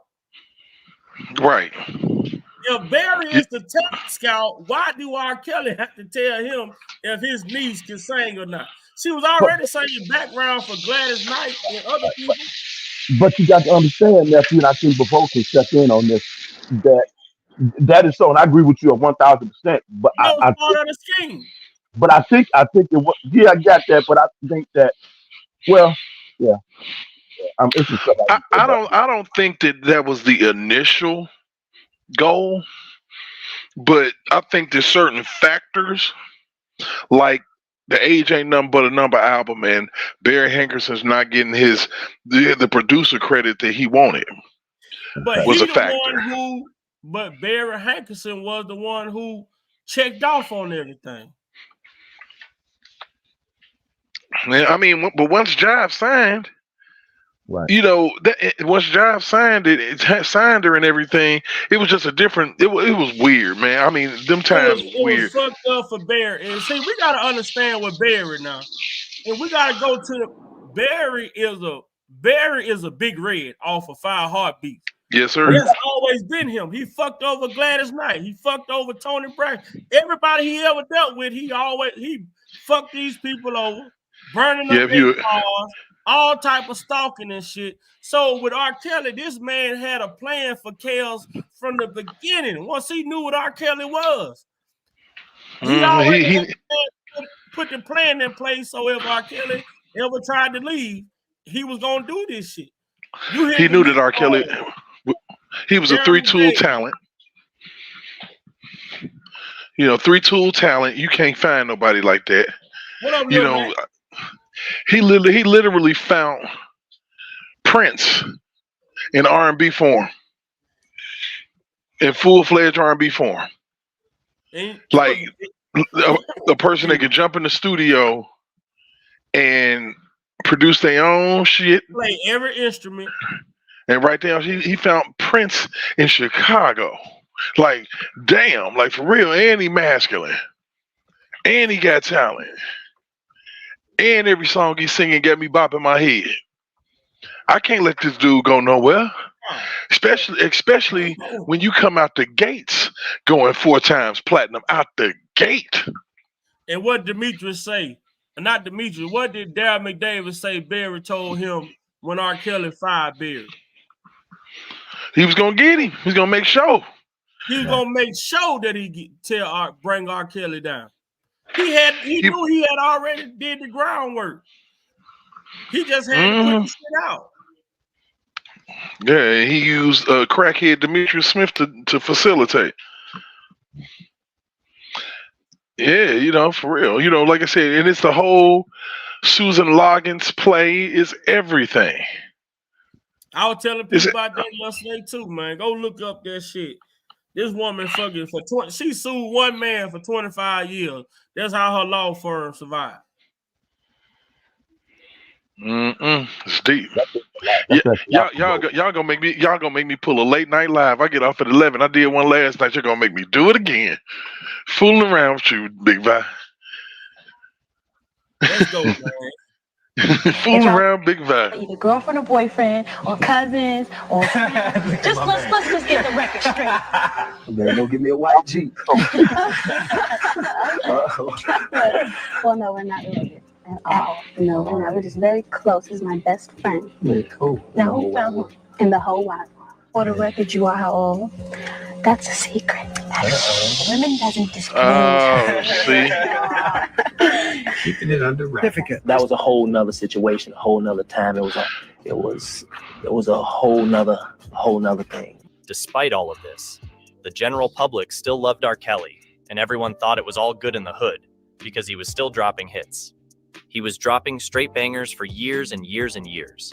And then in 1996, another woman stepped forward to file a lawsuit saying that she was intimate with Kelly when she was 15 to 18 years old. Tiffany, bring your ass here, Tiffany. Bring your ass here, Tiffany. But one thing we don't... Tiffany, bring your ass here. Because they always talk about that, but they never talk about the countersuit. Mm-hmm. Yeah. They never talk about the countersuit, though. Why do they never talk about the countersuit? Yeah, 1996, Tiffany. She tried to sue Kelly, but what did Kelly do? His lawsuit asked the court to declare that he is not the father of Hawkins' child and to award him more than $30,000 on each of the 2 claims alleging intentional infliction of emotional distress and interference with prospective economic advantages. R. Kelly 100% denied that he is the father of this child. Kelly spokesman said in Chicago sometime. Kelly said he ain't fucking with her. But then we go all the way back to, now we go back to Tiffany Hawkins. Let's go back to Tiffany Hawkins. Let's go find, I told Robert. Let's go find our boy, Chapter 7, as we like to call him. Yes, sir. Let's keep his name alive. Chapter 7. I told Robert. I told Tiffany. You know what I'm saying? This fool. Hold on, let me go. Hold on, y'all. Let me pause. so we can get this up here. 1996, Tiffany Hawkins, the woman who sued Mr. Kelly. Man, and that's the thing that I like the most, though, about doing this stuff, bro. I like the fact that we can go and find these articles and different things that we can bring and present when these people out here talking this bullshit, you know. Of Tiffany Hawkins, the first girl, and Susan Loggins, who was the attorney that someone took her to. He said someone took her, but he the one took her. Who was the attorney that someone took her to.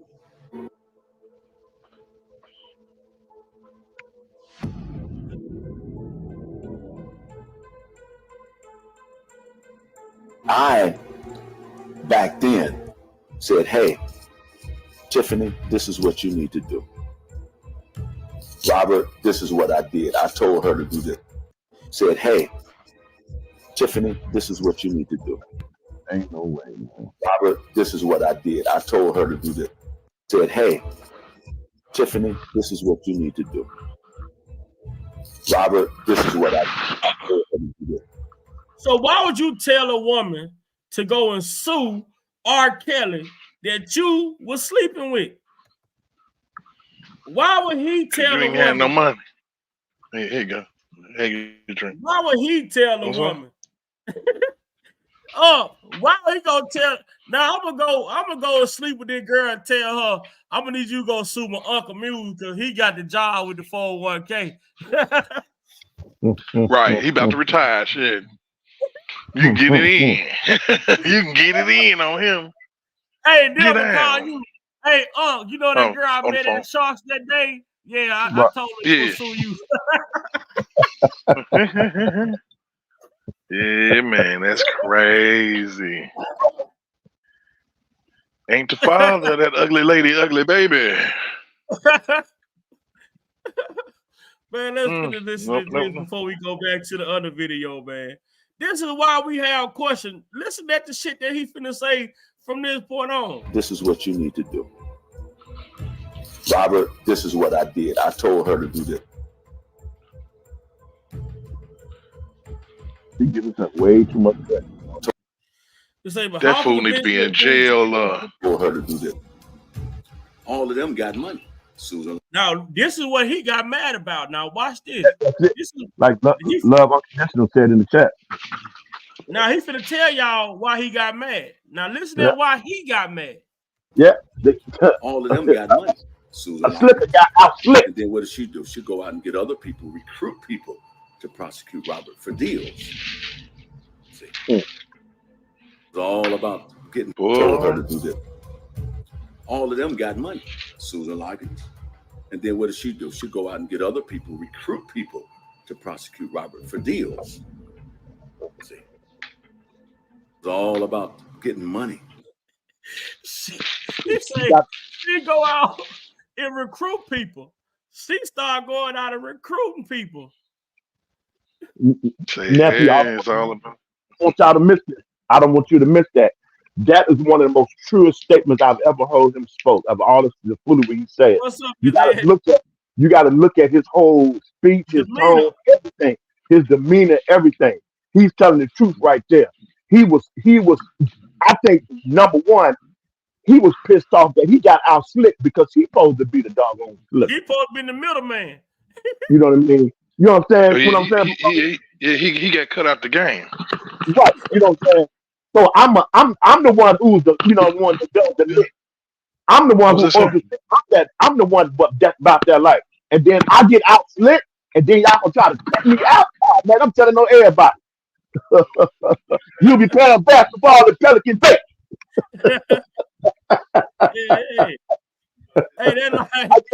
I get back.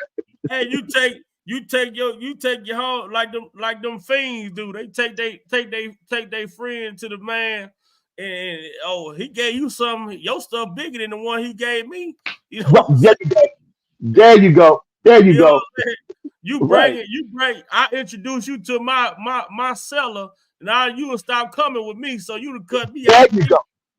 There you go, nephew. There you go. That's exactly what it was.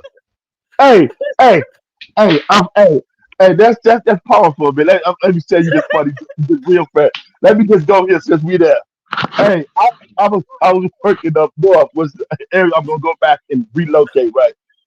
Man, so some of my coworkers was out on the little escape thing with a balcony thing where you can see down at the street in the alley, right? The way the setup is, right? So in the air, you got known crackheads, right? So this one guy, he's so dark that his nickname is Midnight. You know what I mean? Shout out to Midnight, boy. That man funny, boy. Hey, So look. so Go let ahead. me Go let ahead. you. So they done would have got the bag, right? So they about to go smoke. Why these fools let Midnight carry it? Let's tell you about these jokers to get high, man. These two jokers in the front, Midnight the third person, he behind them. That joker slowed up as they was walking and smoked the rock. And then that joker turned around and tapped him and said, man, he said, Midnight, what's wrong? Man, I done dropped that doggone thing, man. Man, he had them jokers on the ground in the alley. They was actually looking around trying to find that joker, and Midnight just smoked the doggone rock. Hey, look. I had a motherfucker homeless. I had a homeless person. No offense to the person the other day. Right. Come up to my car like, hey man, can you spare $1? I'm like, Right. ain't got no change. This motherfucker told me I got cash out. Stop that, you got my chest hurt. Ah. I had to pull out my change, y'all.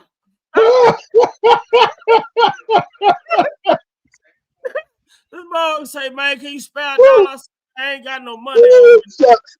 This motherfucker said, I got Oh cash. man. How you got cash out but you ain't got no address, man? Come on, Oh bro. man. Oh shucks, man. Oh man, that's too funny, man. Woo, shucks. Which was not Boy, boy, fair boy. I because if it tell you. was a crime, Susan Loggins, as an attorney, your obligation, which was not fair because if it was a crime, Susan Loggins, as an attorney, your obligation was to turn them over to the law. If it was a crime, then how could they make a deal? This dude. Yeah, man. Oh, he was pissed. Oh yeah, This he was. dude. I done seen that type in the hood, provoke. I done seen that talk, that kind of individual, boy. I say Pace recalled her contact. She contacted the office of Chicago attorney Susan E. Logan, but they say none of these women knew each other. It was on their website that they had worked with a lot of women who went against Kelly, and I thought, oh, that's a good thing, Pace said. Yeah. That's a good thing. See that? Then the next day, after you left, she recalls she contacted the offices of Chicago attorney Susan E. Loggins. It was on their website that they had worked with a lot of women who went against Kelly. This is her quote. And I thought, oh, that's a good thing, Pace says. Right? So the next day, you went to an attorney. You didn't go to the police. And you just happened to find this attorney that had experience representing women that had accused R.kelly of doing things in the past. How did you Google this woman? How exactly did you find Susan Loggins? I find that very, very peculiar and premeditated that you knew exactly what attorney to go to file your case against R. Kelly. Jim Z, regardless of whatever your name You is. said when you went to Loggins for assistance, you were told that the attorneys were going to make you a millionaire. That's when you decided to pursue a settlement instead of criminal charges. Mm. Now, don't you know what you got in a settlement? Don't you know the type of money you got in a settlement? If you would have went after this man criminally and proved that he did the shit that he did to you, how Right. much more money you could have got? Yeah. right? It was to get criminal. You said if it was to get criminal charges, it would probably be like it was the last time, where he wouldn't get convicted. No, to talk about the trial you was at, the trial you attended. Huh. So you said just give me the money, because it's all about the Benjamins, baby. We all know it is. The more and more I dig into your story, the more and more I'm convinced that this was a setup from the beginning. Yeah, right there. Rob paid me. There it is. It tells you right there. Can you see it? I don't know if you can see it, but it tells you that he paid me. But you talking about an underage lady who went to an attorney when she was underage and filed a settlement with no parental consent. Wasn't that check that she was about to hold up for $5,000? Me $50,000 right there, and it was a receipt for him paying. He was paying $50,000 every other month to me, and then he ended up having to, had whatever, and he ended up paying $5,000 a month. No, people like There you go. There you go. That's what I was looking for, the $5,000. You was on payroll, shawty. Yeah. That's the same number that he was giving them other females, but I think that this probably happened just because you was a fan and you was persistent as a fan. That man didn't ever touch you. Well, you know what Susan Loggins testified in her Settlement Factory article. She said that they stopped even publicly filing these settlements against R. Kelly, and that she was just contacting his attorney, and they would reach an agreement, and then that would be that. So these money just being paid out is through his attorney knowledge. Because like I still say, if any of this information would have got back to Rob or the police would have came to R. Kelly, he was going to be challenging this shit. And they didn't want that. They didn't want him challenging this shit like he did Tiffany Hawkins and other women. They wanted this shit to stay out of the courtroom so that they can keep getting the money. I keep on asking people, will we ever see an audit of Susan Loggins' law firm? How much money did she actually receive? If she gets smacked with an extortion charge at some point. How much money did she actually receive? And how I want to know, this is for me. I want to know how much money did this woman office receive off these lawsuits against Mr. Kelly versus how much she paid these women. Because you got a motherfucker who won $600 and some $1,000 in settlements. What's her name? Spit on your face 9 times. The big girl, Lanita Carter. She got over $650,000 and she was still riding the L.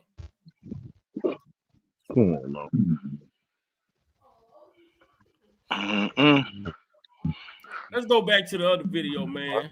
I don't think she saw that money.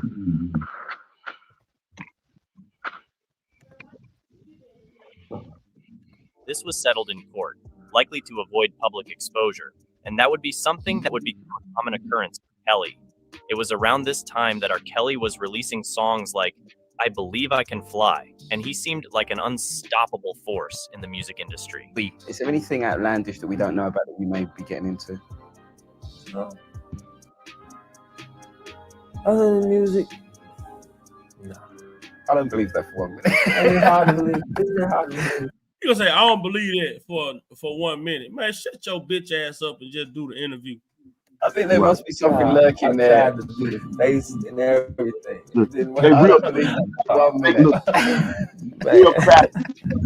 But only 5 years later, in 2000. Now this fool right here. Now this fool said that he had heard about the tape and all this before Chaos even knew about it.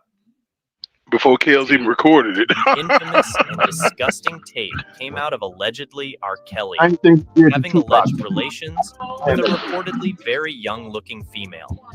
Kelly's and this is my problem. They keep killing me with this. A very young-looking female. What's a very young-looking female?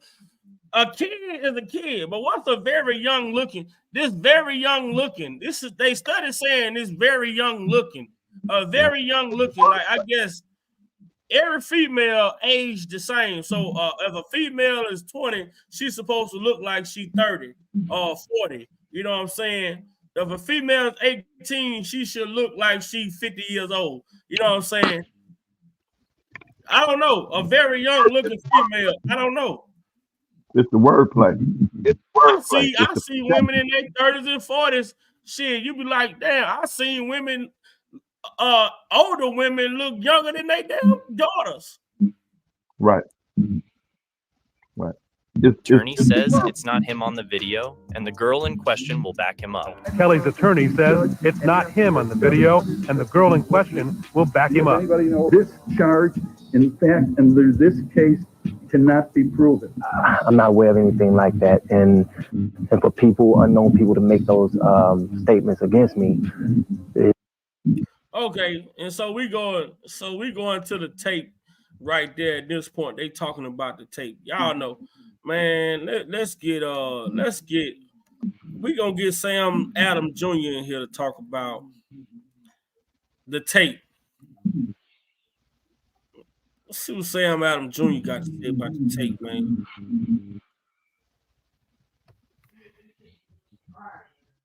Let's get Sam Adam Jr. in here to talk about the tape. Cause I know some people in here just came. So we're gonna get Sam Adam Jr. in here, who represented Mr. Kelly. Cause my whole thing was this. According to Sam Adam Jr., they couldn't even identify Mr. Kelly on the tape. Well, they never identified him on the tape. Artist has the chutzpah to on a 34-year-old basic lawyer to come to his defense and take a look at it and represent him. And because you got to remember what we as lawyers do. It's as if they're standing there, but they're talking through us. And to put that kind of faith in me on a world stage, I was honored. And then when I got in it and took a look at it and talked to the witnesses and saw the tape and then saw and truly believed that the state could not prove beyond a reasonable doubt the charges and knew it, I think I had an obligation as a member of the bar to take that case and what the Thurgood Marshall say, you do the best you can with what you got. And it turned out that we were pretty successful. This day, people who weren't sitting there and saw, look, I saw the tape and all that, didn't see the experts testify that those tapes very well were doctored. What did the experts do? This is what he's saying. Now, this is how you separate what the public from the inside of the courtroom. And like he say, the public didn't see what the experts testified to during the trial. He's telling you what the experts testified to during the trial. The public saw it, the tape, and say, yeah, that's that nigga. Yeah, that's Kelly, man. Yeah, that's him. That's what the public saw. But in the inside of that courtroom, what the experts explained was something totally different. The experts testified that those tapes very well were doctored, that those tapes were very well, the pixels were off, and there were moles missing on him that he actually had. People who weren't sitting there and saw it, who say, look, I saw the tape and all that, didn't see the experts testify that those tapes very well were doctored, that those tapes were very well, the pixels were off, and there were moles missing on him that he actually had. They didn't see that evidence. So to say that, I'm just not being truthful when I say people who weren't sitting there and saw it, who say, look, I saw the tape and all that, didn't see the experts testify that those tapes very well were doctored, that those tapes were very well, the pixels were off, and there were moles missing on him that he actually had.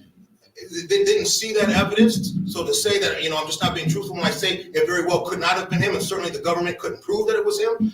They certainly didn't sit there and go through it. And that. Now, why do you think the government purposely withheld that important information from the public? Because they still wanted to continue to control the narrative that it was Mr. Kelly on the tape. I'm sorry, that's drowning you out. I'm just difficult to hear you. That's drowning you out. Is any way for both Oh, that's for vote. milk this mic until he's ready to speak? Okay, so right there. So Okay. why was it? Why do you all feel the government? Do you? I ain't gonna say why do y'all. So do you all feel the government purposely withheld that information from us, the public, for us to be able to take that information and definitively say, well, they never identified Mr. Kelly on the tape, the pixels being off on the tape, all this other things that was going on with this tape that the forensic, the specialist said that the tape was no good. Okay, let Why me ask is it that we you. are This was still? 2008. This was 2008 trial, right?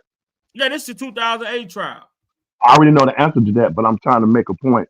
Now, this recent trial Mr. Kelly had, they said the exact same thing. Not the defense. It was the prosecution that said that in the transcript, correct? Yeah. So now, one last question.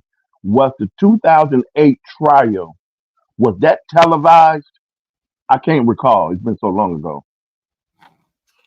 Well, the I'm not public was sure. able No, to, because it was child, CP or whatever, and you had to be 18 and up to even be in the courtroom. So we still got Rhonda Pace, who went to this trial every day, who attended this trial every day.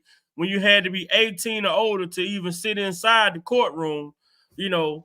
So I'm not sure if they televised I'm it. saying, okay. So then, here's my thing, though, chat family. Here's my thing. During that time and before and in between, there have been cases that's been horrific and more heinous than that. Yet they'll put images up where you can't even see nothing. It's totally blurry like that, where the public can't see it. You know what I mean? But the other factors that point out both sides, they could have showed. That's my point. You know what I mean? That's my point. I think it's questionable that, and it's interesting that how they use that particular factor where the public couldn't see the rest of what was going on, so they can hear them go through. You know what I mean? You Mm-hmm. following me? Then again, it's repeated with the New York trial and the Chicago trial. Okay, they didn't put that. They didn't even have the tape that they claimed they had. They couldn't even find the tape for or whatever they said. Yeah. But I see, they mean, use and this is another question, and this is the question that I have for the chat. If they couldn't identify Mr. Kelly on the tape in 2008, how could they take the tape from 2008 and say the girl is going to verify the tape? How can exactly. the girl verify something that they couldn't even prove that Mr. Kelly was even on? My point exactly. My point exactly.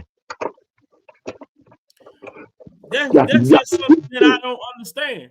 How Right. could this girl prove that it was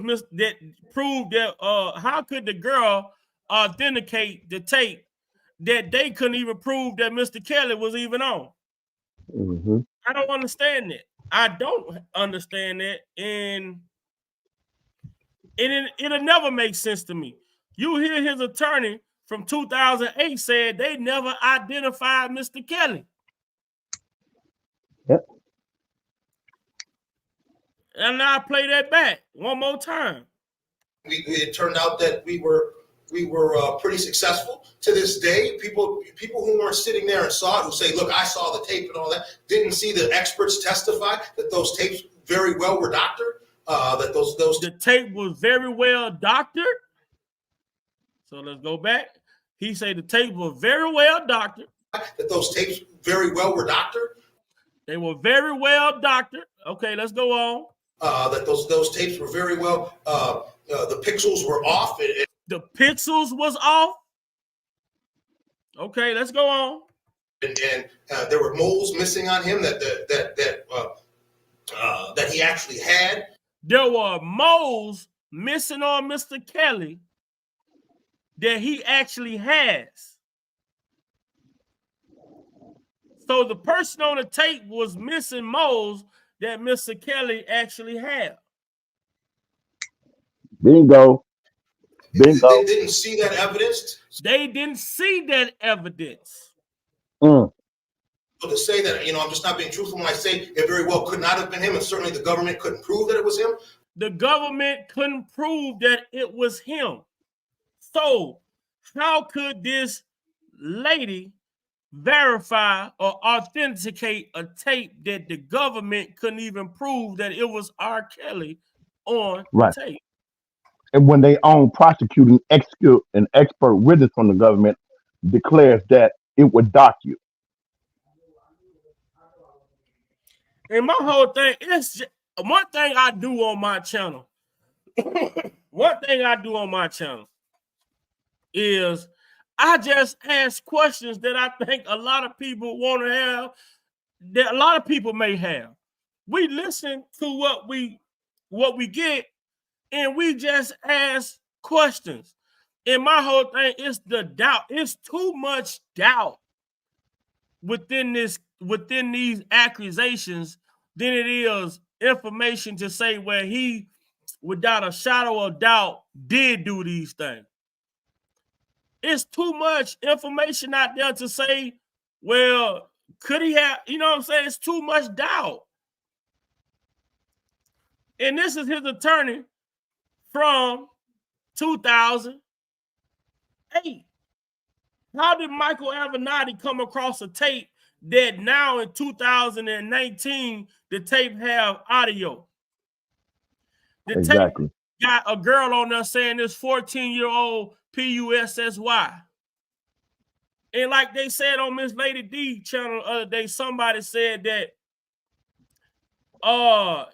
they never showed on this tape R. Kelly being in the same scene. They never showed him and the girl in this video together. They showed her and not him. They showed him and not her, but they never showed them at the same time in the video together.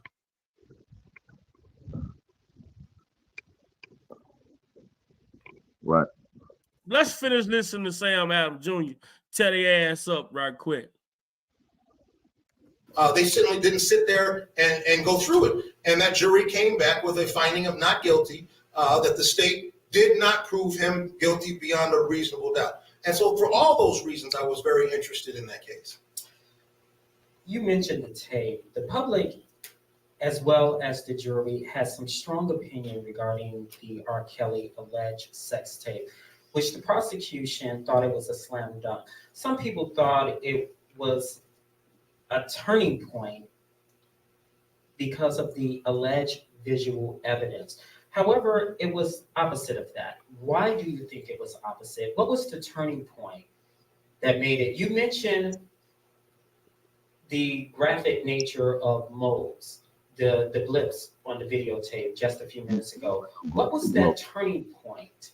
Well, I'll tell you right now, a couple of things. One, there were problems with the tape. But most importantly, here is they never brought in the alleged victim in the case. And she went to, I can say this now, she went to the grand jury and testified, that's not me on the tape. And then her mother went to testify. That's not her on the tape. That's not her. Then her father went to the test. That's not her on the tape. And the government never brought her in to say otherwise, or at least show. How ironic it is that the father dies in 2019. The father dies in 2019, and all of a sudden the mother and the daughter come forward as cooperating. Yep. How ironic is that?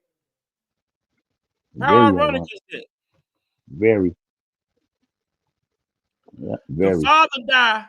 The father speak with the grand jury. The mother speak with the grand jury. Also, CPS went out and investigated the family. CPS went out and investigated this young lady. I'm quite sure they did a test on this young lady. All type of stuff when CPS get involved. Right.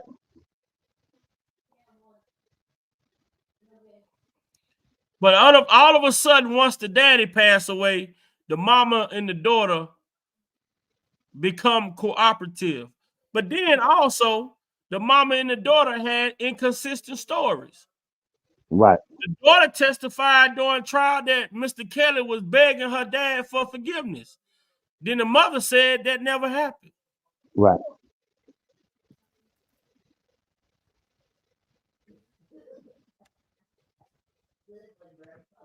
This is the doubt that Know we the jury, have. the girl on the tape versus the girl in person. Never did that. Now, how do you, think about this now? Not just entertainment wise, but in a court of law, our judicial system is based upon the premise that because the government has all of its resources and power behind it, they have to prove one of their citizens guilty beyond a reasonable doubt before you can take their freedoms away. How can you possibly have a young girl that you're saying is the victim of something as heinous as this and never bring her in for the jury to see? That's reprehensible if you're truly trying to take freedom away from somebody. My point exactly. If y'all saying that this man did this shit, if y'all saying he did it, and y'all said he did what y'all said he did, ain't no way that this goddamn young lady and her goddamn parents ain't finna be subpoenaed to come to court. There you go. There you go. There you go. I need you in this courtroom looking young and innocent so that the jury can see you. Right.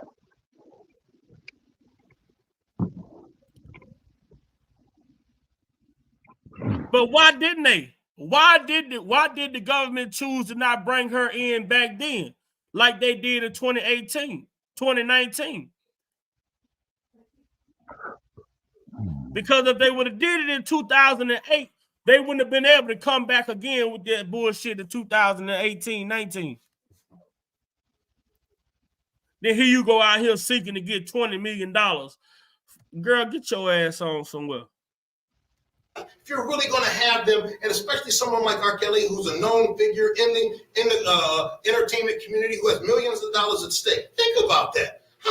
He could have lost millions upon millions of dollars in endorsement, and the government has a responsibility to prove its case. Yet they don't call the young girl in.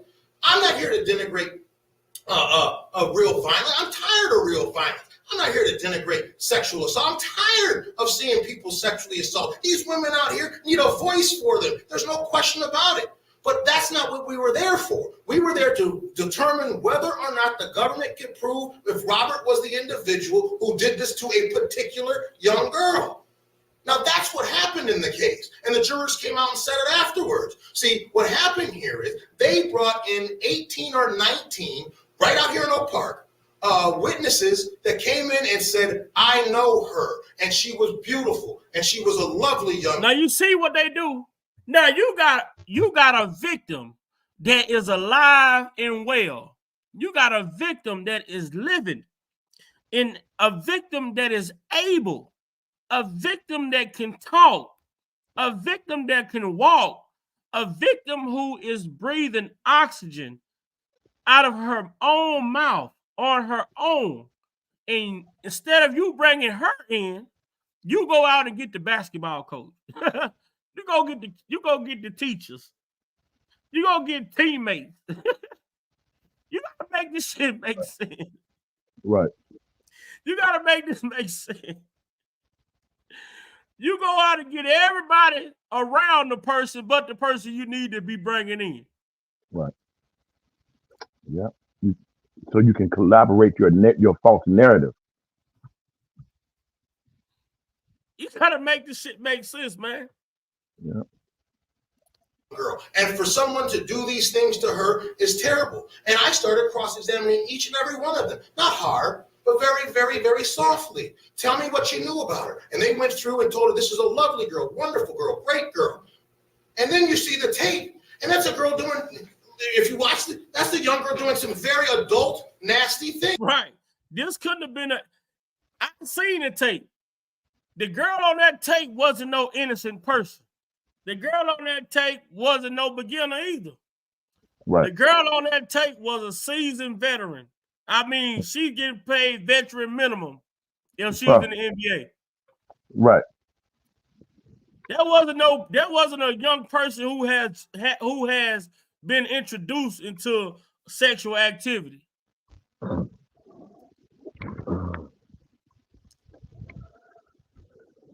I mean, she would have won first place in a bull riding competition. Yeah. Yeah. That couldn't be the same. And then for the government not to come in and bring her in here and at least show them to her. At the end of the case, when I stood up in my closing argument, I stood right in the well of the jury room, of the audience, and I asked the jury, they're asking you to convict him of doing this to this individual. Now look in this audience. Is she here? Is she here?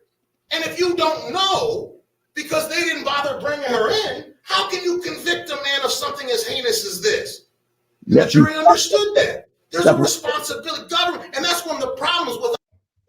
Now, hear what he said now. We done played it a couple of times. Are y'all catching what he said? Like I said before, I do believe, my personal opinion, that they watched that trial, they went over it with a fine-tooth comb. They understood the law, they knew the law. They utilized the law, loopholes, and things that I believe that they finessed to make through every detail of success on the defendant side and every thing on the prosecuting side that they dropped the ball on. They went through with a fine tooth comb to make sure that was not going to happen again, because we're going to try them again. We're going to do Death of Jeopardy. But the way we got to phrase it, it won't even look like Death of Jeopardy. And if somebody not really catching that, no offense to nobody, I don't know what to tell nobody, because I believe that's what happened. Those interviews he had, the one with Travis Smiley, all they watched every interview. So, okay, effective due process. Okay, now he's gonna have the right to defend himself and against those who accuse him, because it's our burden of proof. Okay, do that. Okay, try me public opinion in a court of public opinion. Okay, use a doctor, you said, to slander him. Okay, we need a lot of bad act witnesses. We need a lot of them just to throw it out. We need to just overwhelm. It's got to be so overwhelming. And the way we're going to craft this document, said people will get sick to their stomach by it. This is the same play that they've been using for decades and centuries. They have never changed. The players have changed, And but the this, message is still excuse me.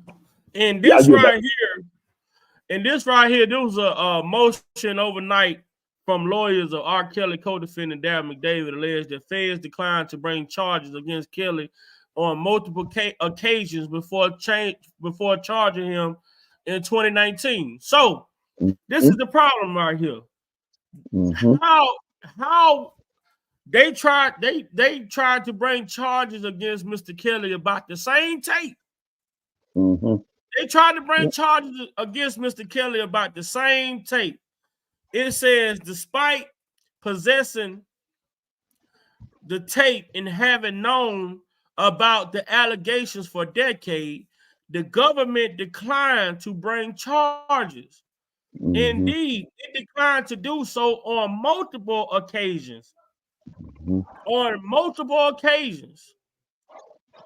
They tried to bring charges on 10/3/2005, the FBI closing the Kelly investigation. They didn't. They couldn't find nothing. They came back again, almost a year before. A year before they charged them in 2019. They came back on 5/31/2018 to try and bring charges about this tape. Now, this is what I'm finna have a problem with, you guys, and I want you all to catch this. They are still trying to charge him for this tape. In 2005, 2018. Instead, it did nothing while being fully aware the allegation and possessing evidence for decades. Now look at this. Now they try to charge him in 2005, 2018.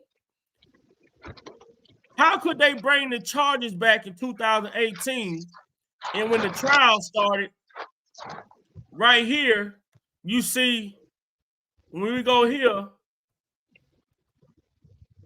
Pelosi is the government attorney. This is a prosecutor. Video 4 is real. It was filmed.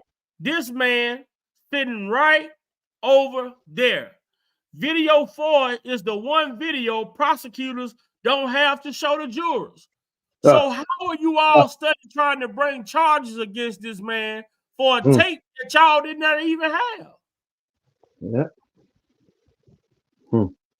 How could y'all continue to try and bring charges against this man, and when it was time to go to trial, y'all did not have the tape? But instead, the feds altered and manipulated those so-called tapes. Yep. At those relevant times, the government even admitted that they received multiple versions of video 1, and that some of them are altered and manipulated. This is the government admitting this. Yes, sir. Homeland Security agent made digitized versions of some of those copies. That's tampering with evidence, but did not explain what versions the agent chose or why those particular versions of the video were chosen. So how could you make digitized versions of evidence that you're not supposed to touch? It also goes on to tell us that, hold on, that's from the trial too. Let's get to this other one. I got another one in here where it talks about, no, it's not that one. Let's get to it. Let me find right here. Okay. The government admit the tapes are altered and nothing is authentic.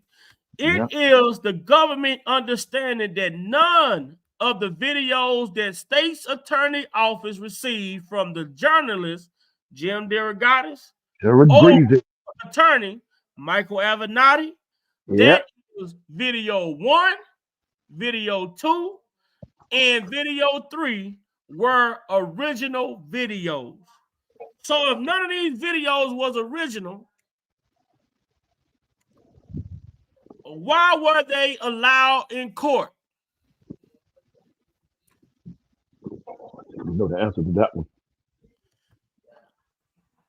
To get that conviction. If none of these videos were original videos, and the main tape is video 4 was missing, what tapes or what evidence of tapes did they present to the grand jury? Yep. Yeah, I'd like to know the answer to that one.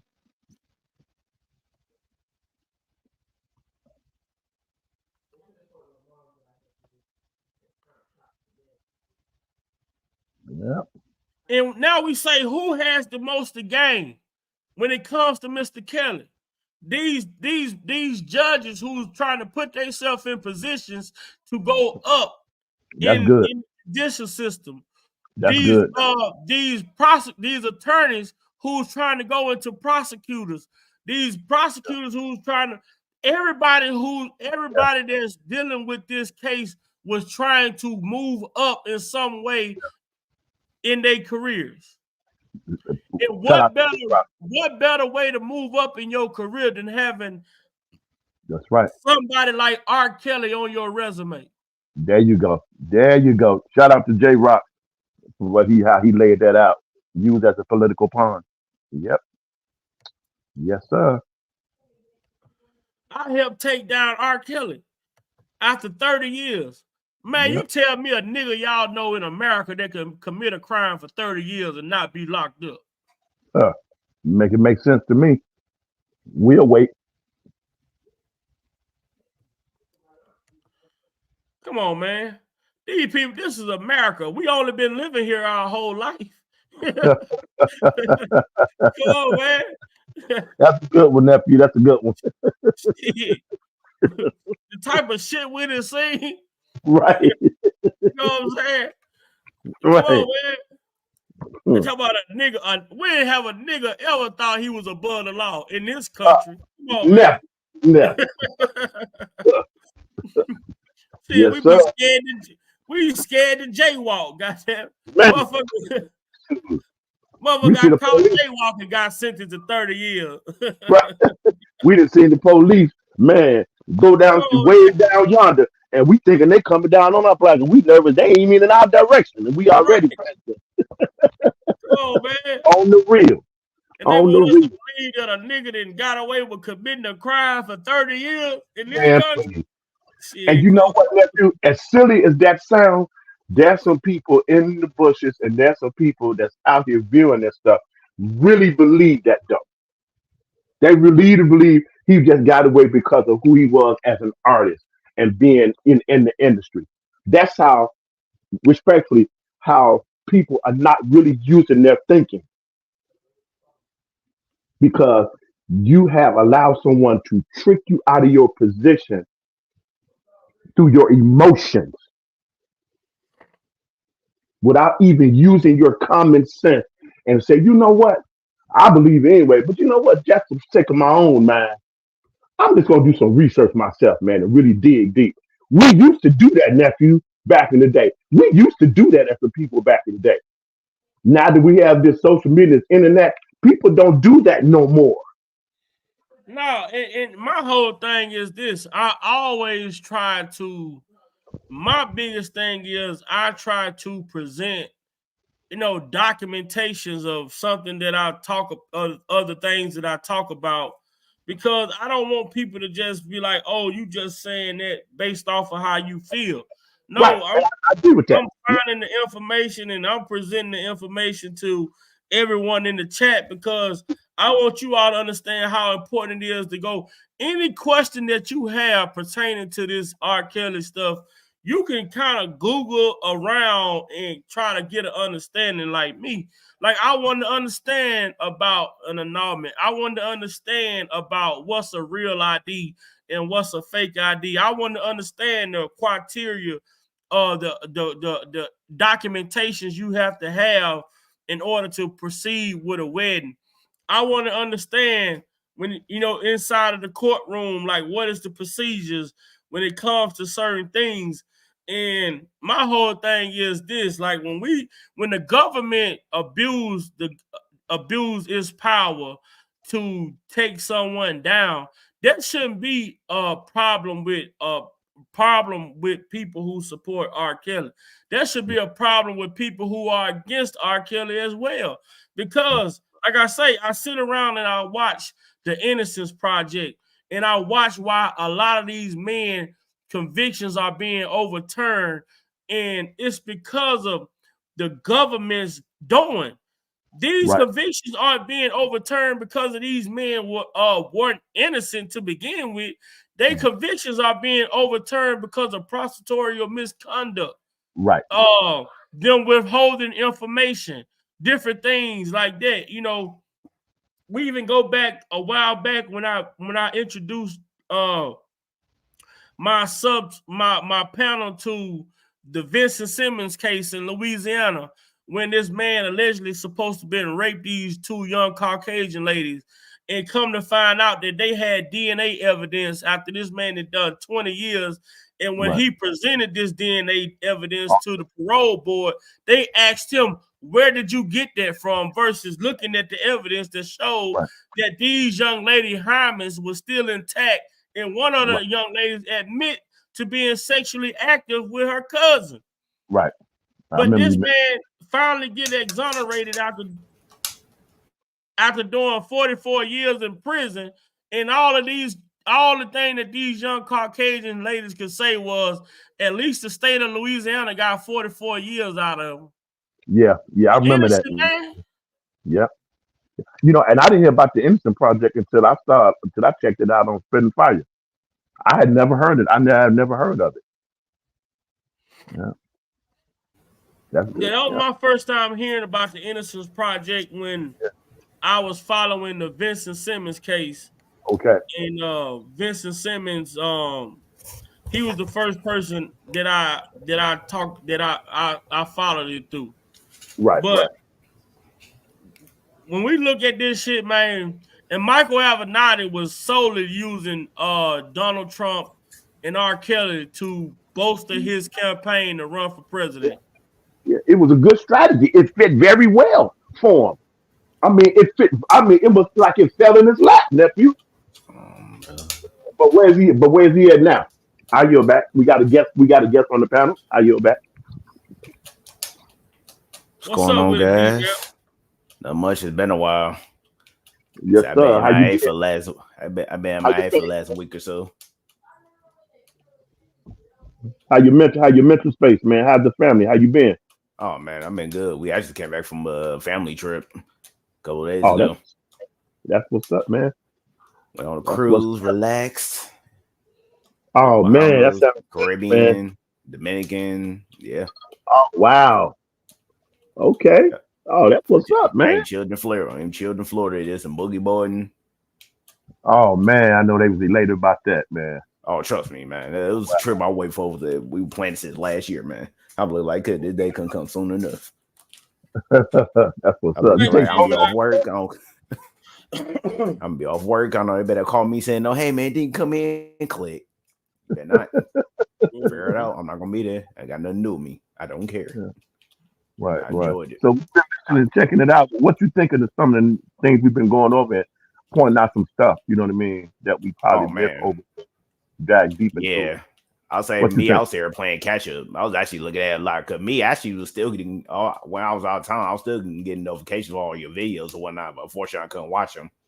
So I'm looking Right, like, wait, right, this happened? This happened? Wait, that happened? I'm looking like, dang man, I can't watch none of this. I was like, I gotta wait till I get back. So right, I gotta do right, some right, digging. right. Yep. And trust Yeah. me, we really actually start digging and you start looking at this information like, wow, it's crazy how far they went to really get Kelly locked up for something he didn't even do. Yes, It's crazy how far they truly went. yes.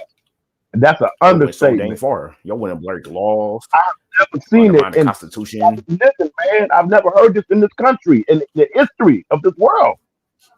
They literally violating the Constitution itself. Like, you really go this far just to lock this man up for something he didn't even do. Like, what is it really so bad? How bad do you want? What is it really about? It's like, come on. That's yeah. That's when you really why do you what is the hatred for this human being that you know you didn't have no evidence and everything is being questioned. Now things are coming to light, things are being debunked. You know what I mean? The false accusers are tricking on each other because ain't no honor among thieves nowhere. Oh and no. they lied on Demetrius Smith. And we Yep. all remember Demetrius Smith. He did testify against R. Kelly, but he said Robert had nothing to do Right. with getting that license. That was Right. all me. Yeah. I did that. I got the license. I didn't forge no signature, but I the Right. one who got the license is what he said. Right. Mm. Yeah. But that's just like they lied on the workers, right? Say the workers Yep. said that the girls looked young, but the dude say the girls looked at my age. He was 19 years old. Hmm. Man, it's sad. It's really Yeah. sad. I'm looking back over everything, just sitting here dumbfounded, like, wow, y'all really want to go this far? Get convict the man for something he didn't even do. All for what? Let me get his It makes money. you That's the only wonder. thing I think of. It makes you wonder who was who. But the government, man, I'm telling you, a lot of the shit the government trying to say R. Kelly did, obstruction of justice, witness tampering, that's the shit that they did. Yep. They Yep. charged him for what they did to him. There you go. Pretty much. Pretty much. Cause I'm looking like, how the heck did Kelly do all this, man? Not one new human, man. It's impossible, man. Exactly. Then what crazy is in the end they try to blame it all on him and just lock him up. Like saying nobody talking about the parents who were taking their kids to this man's hotel and everything. There's some reason every single one of them, all of them got immunity.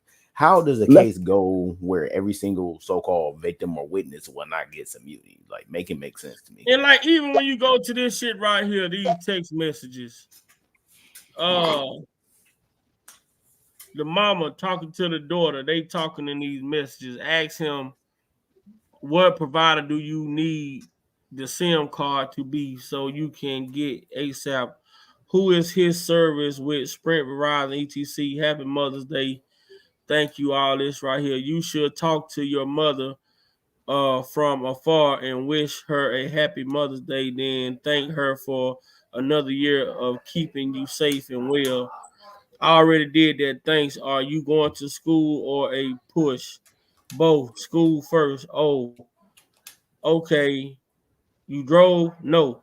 He said you need to let him, the mama telling her, you need to let him know your age because he in public doing stuff because he think you of age, so he don't care.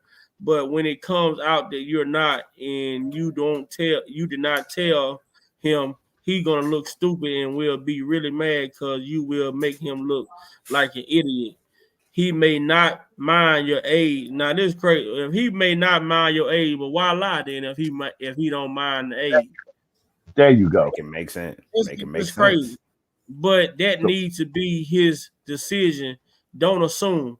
He may be hurt and deceived and very whatever they went on to say. But this what type of mother Right. do shit like that? Like what type of mother go off into this shit? It's Like sad. Sell a door off for just get some dang money. Like what type of mama would even put their daughter in a predicament like that? Like Pretty much one who really just don't care crazy, about her. bro. Trying to live their Don't life. really care about her. They care about what she can do for her, and that's it. Trying to relive their life through their own daughter, their own kids. That too. I be like, dang, you got a chance to get with a man that's rich, handsome, can sing, and all that, girl. I wish I was in your position. Yo, what she was saying in them text messages. Well, girl, you know how much I would love to be in your position right now. You complaining? Sure, I wish I could switch. She would switch bodies with me. I'm enjoy that. Hold on. It's been a while. Now, who sent you, nigga? Nobody sent me. Say another motherfucking word and this shit is over. And I ain't playing, nigga. Now, you ain't got no gun. But where the weed at? I ain't got no weed. Shut the fuck, shut. Did I say, no? Oh, shit. Say it again. Say something else. Oh. It do happen. It's part of the game. You know what I mean? Because you got to establish a certain thing. You got to establish some fear in that female in order to get that respect. You must establish that. And she's going to try you to see if you qualified to get that respect from her. So it's going to bring some fear. And what I'm saying is, violent, you know what I mean, and it's something that don't have to. Have a whole lot of bitches jumping shit. Push that shit out. Come on.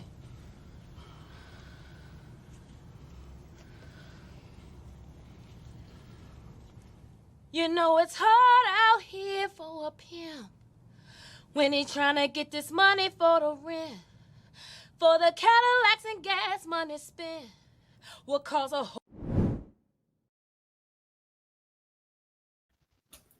Boy, she went to her soul. She went to her soul and brought that from the bottom, boy. Oh, that man, I want my favorite movies. Yeah, it's one of my. Love that movie.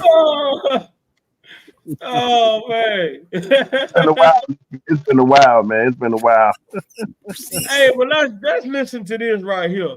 I want y'all to listen to this. I didn't even know that we were going to be doing an interview with Gail until probably like less than 24 hours. Maybe like the Now I want y'all to hear this part.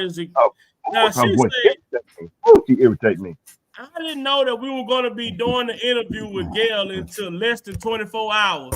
Now y'all listen to the deception, deception of this female.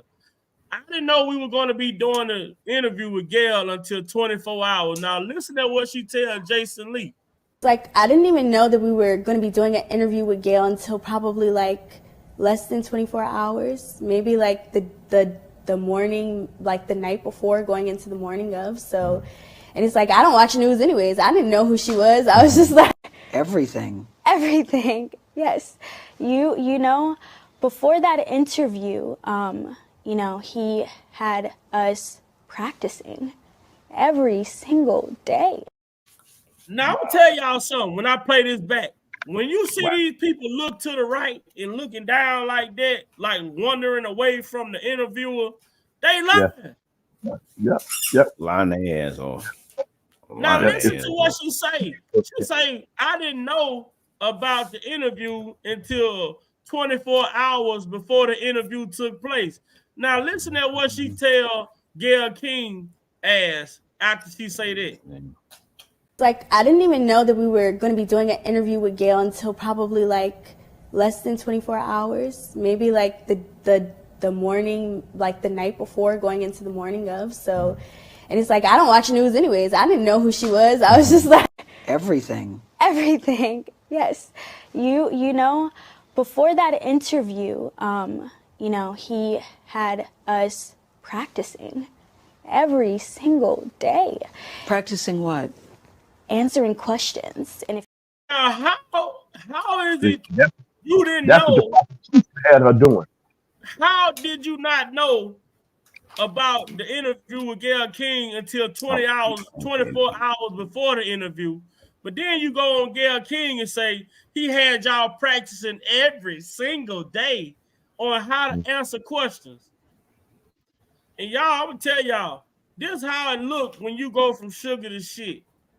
Yeah. I'm gonna show y'all. When you go from sugar to shit, this is what it look like. Cocaine is a hell of a drug. Yes. Ain't that what Rick James said? Yep. Did y'all hear this young lady? Did y'all hear her say that she didn't know about the interview until 24 hours before? Now you go from 24 hours before to practicing for the interview every single day.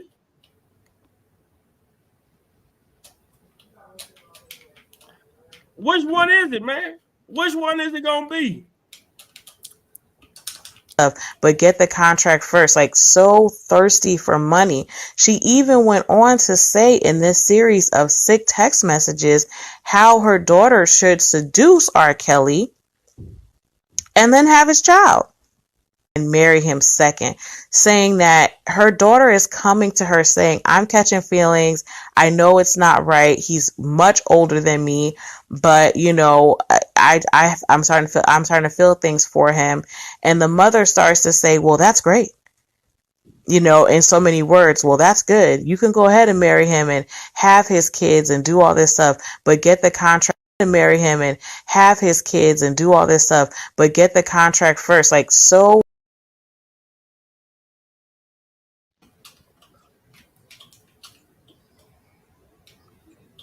That's just some evil stuff, man. And then they tell us about, oh, R. Kelly, he couldn't resist himself. And when he said he couldn't resist himself around a young girl, that's why he made the song. My mind telling me no, but my body telling me yeah. But we got that under control too over here. Me and my brother both. Everything starts with music for me. So A&R the whole album or whatever, you know. But you know, like a lot of the tracks, like personally, and I remember the thing that hurt me the most, and I'm gonna air them out right now, is Jive Records, Barry Weiss. We made a deal that R. Kelly, this is before R. Kelly was really big. He only had one album out.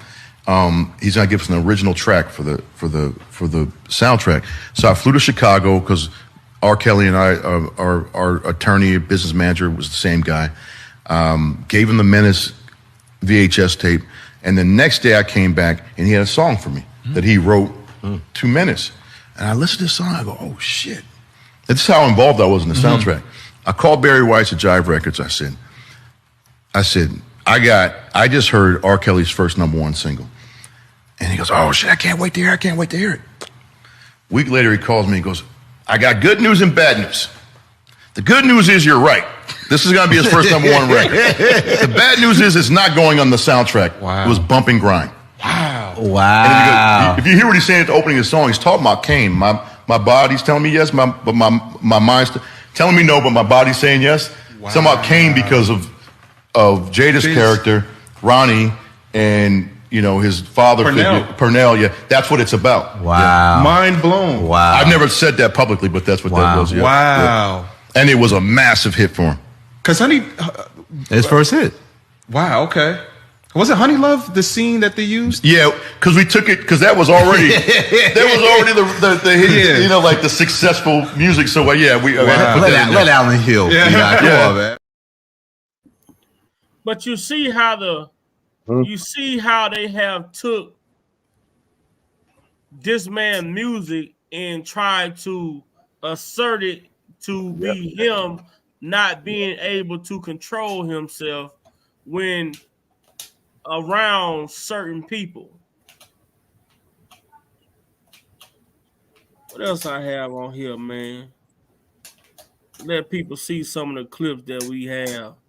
As much as I'm supposed to be promoting this movie and talking about my album, I just feel like we're in competition right now because they are trying to normalize the devil. They are trying to the devil is on the main stage at award shows and in every video and signs and symbols. And I said, you know what?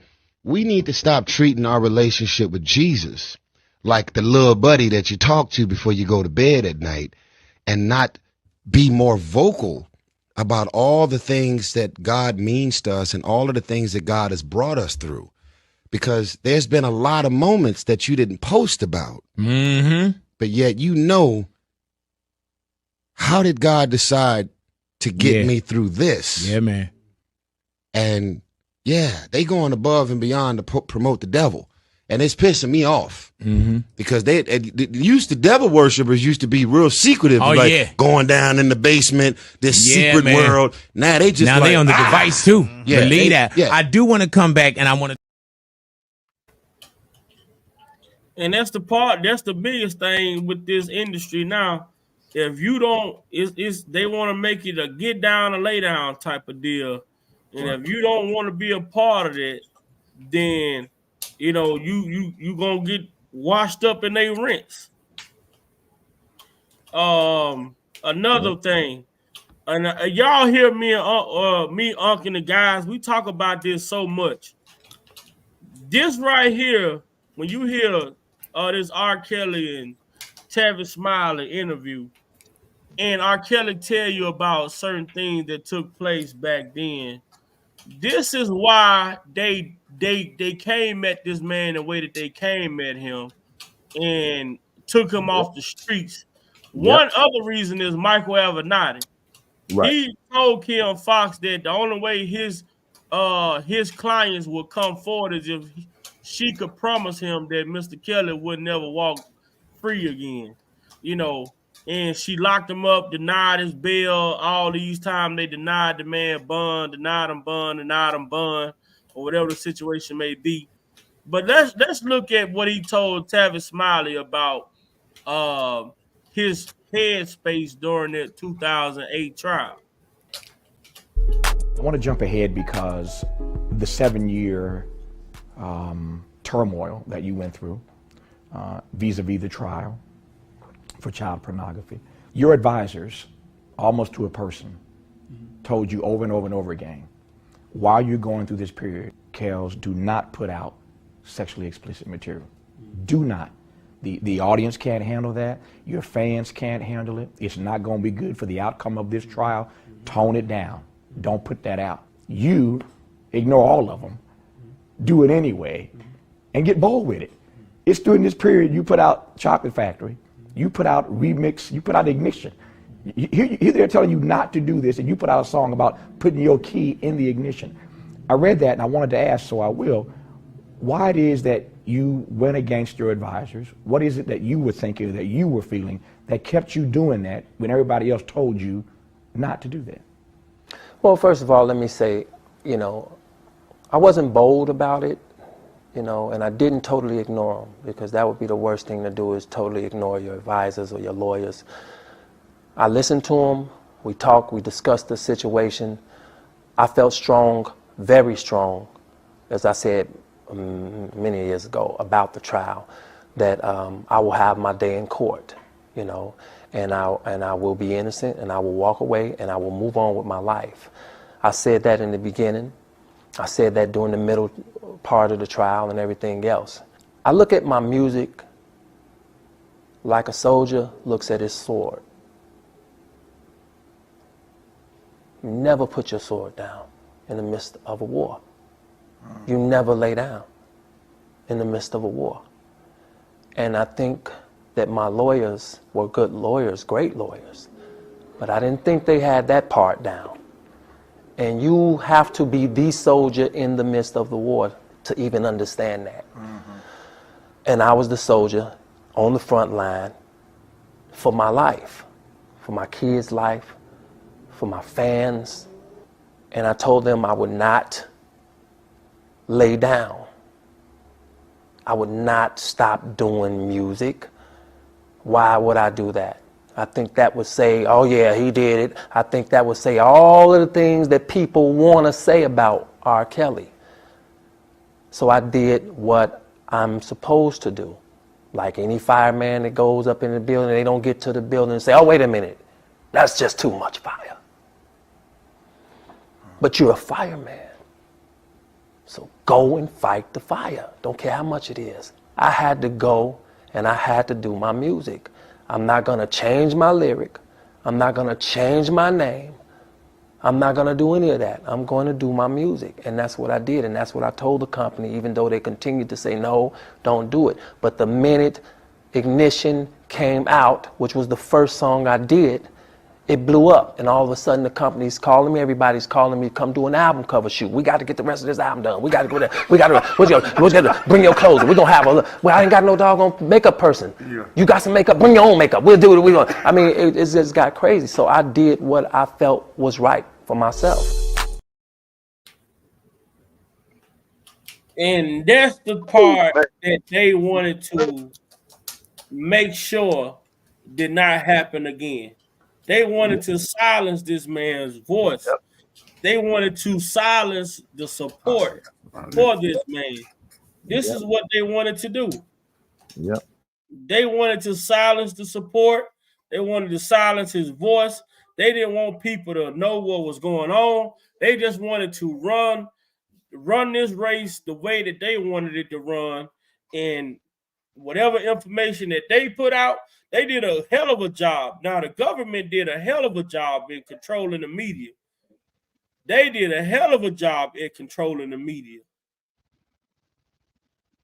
I mean, the media only talked about what the government wanted them to talk about. Yep. I mean, they only published all the negativity that came out. R. Kelly sued again. R. Kelly lose a judgment. You never hear them talk about the judgments that he won. Right. You never hear them talk about the charges that he beat. Right. They're not going to do that.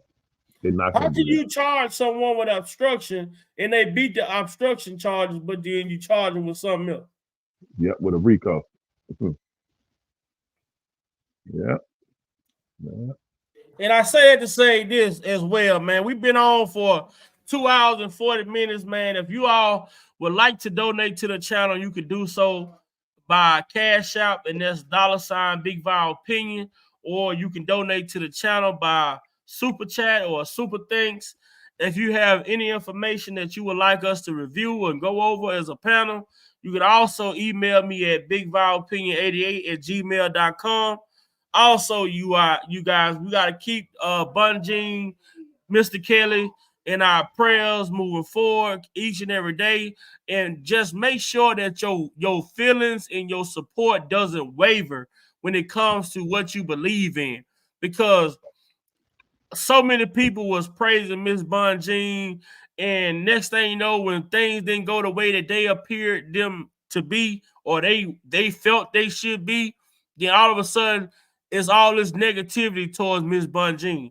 But I'm gonna say this: if what Miss Bunjean doing and the job that she's doing, if it was so fucking easy for someone to do, then it would be someone else doing it.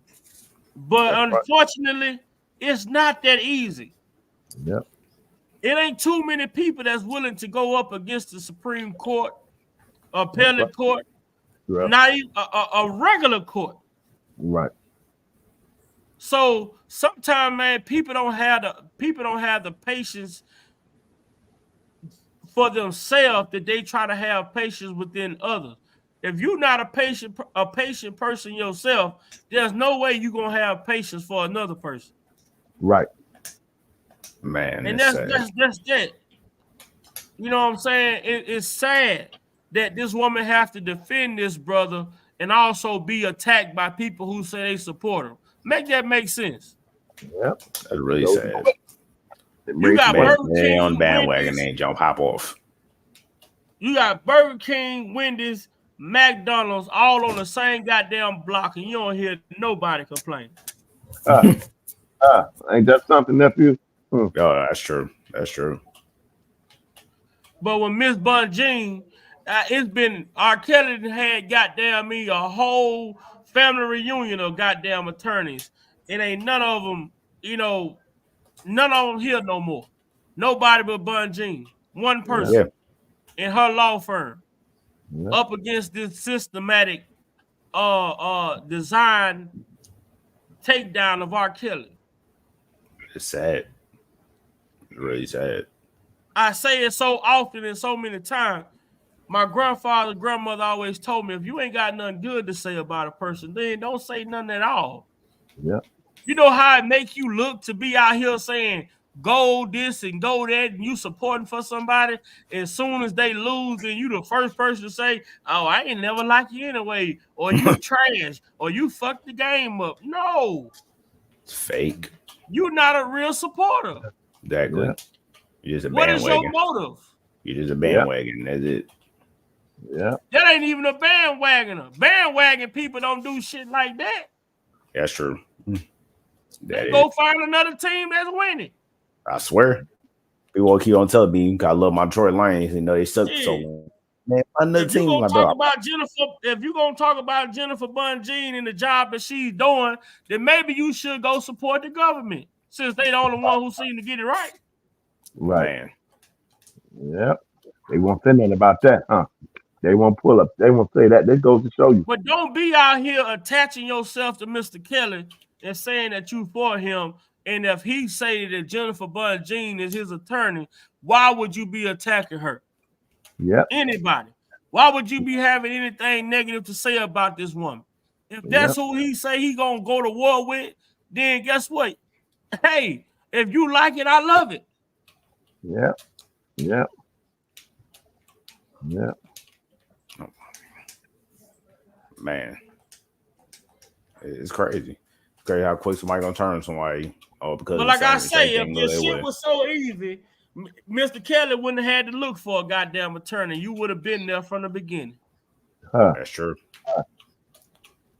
It's crazy how many attorneys you had to go through just to get one to actually know how to do their job.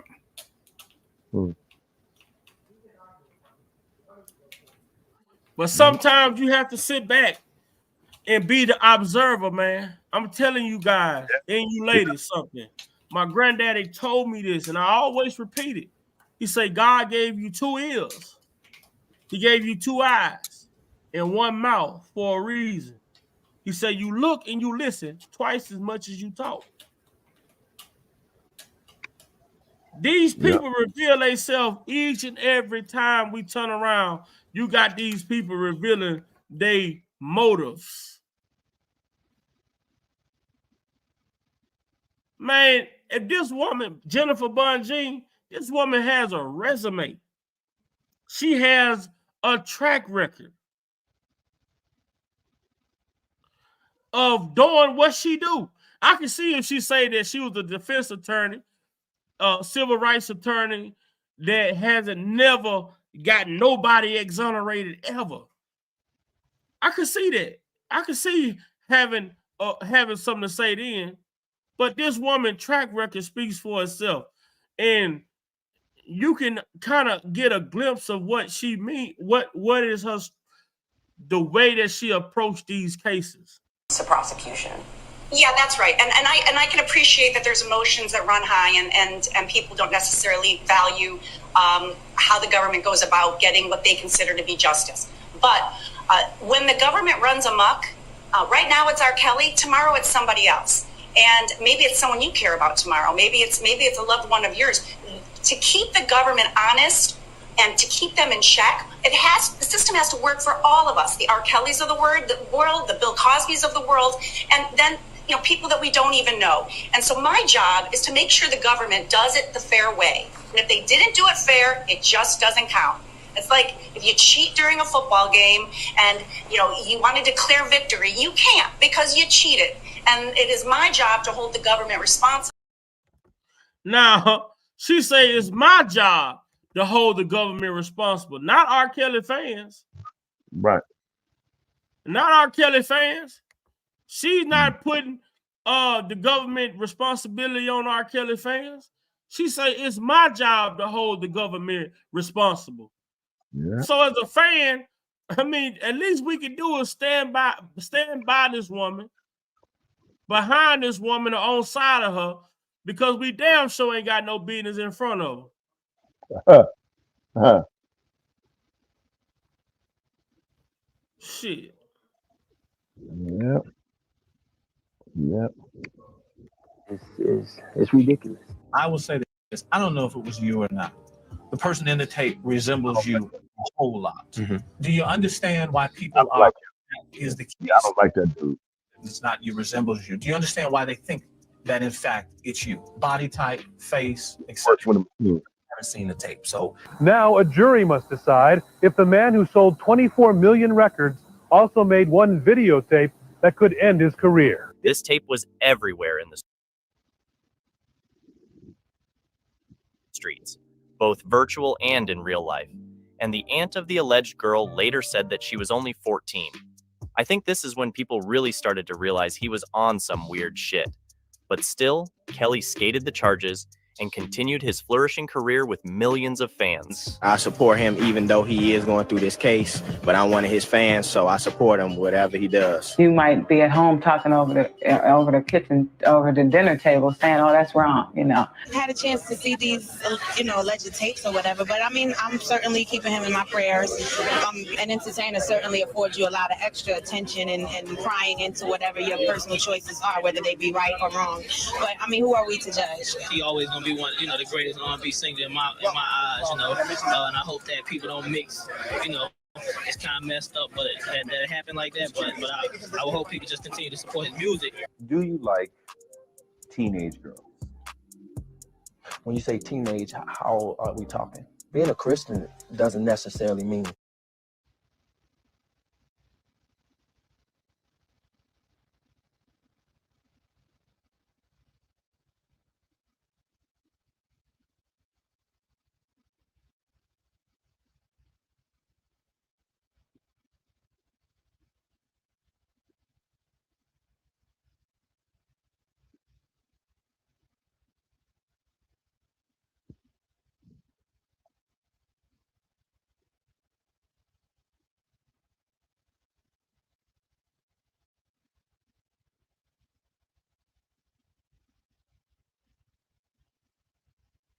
you're this upright person.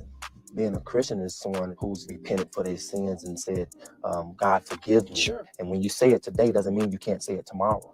And that's why God is who he is. But that can get to be an easy way out after a while, because all you're saying is, hey, forgive me. During this period, R. Kelly began to gradually withdraw from the public eye, following a series of accusations from numerous young women. Many of these accusers, often aspiring performers within the entertainment industry, claimed to have been around Kelly between the ages of 13 and 16. It wasn't until 2008, however, that Kelly faced formal charges and was brought to trial. The charges aimed to convict him based on the infamous video and other alleged recordings over the years. Remarkably, Kelly managed to avoid conviction on these charges as if effortlessly dodging obstacles. Clearly wanting to distance himself from these accusations, he notably exited an interview in 2015 when a journalist revisited these topics. indicating his refusal to engage with the allegations.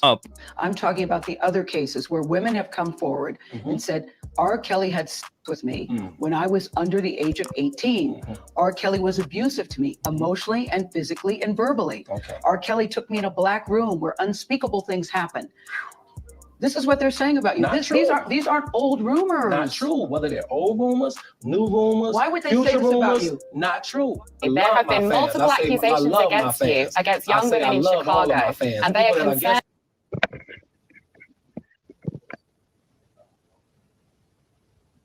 Yeah, she was definitely part of the industry. This one right here. Have been quite notable, and he has frequently been involved in legal battles over various cases. His behavior has been compared to that of Jussie Smollett, with accusations of being dishonest and convincing himself of his own narratives. Despite these issues, for a time, he maintained sufficient financial resources to secure victories in numerous legal challenges. However, the situation escalated dramatically in 2017 when allegations surfaced that he had initiated a cult involving at least 6 women. The call for justice against R. Kelly grew louder as individuals stepped forward to label him a serial offender, yet it seemed no substantial action was taken until later in the year. Wow. It's crazy. In 30-year career, all you come up with 6 people.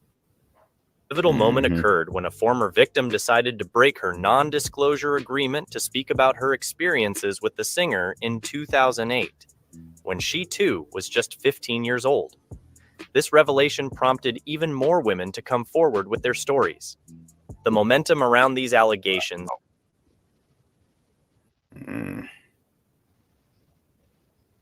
See how they just lied right there? Now they got see how they lied?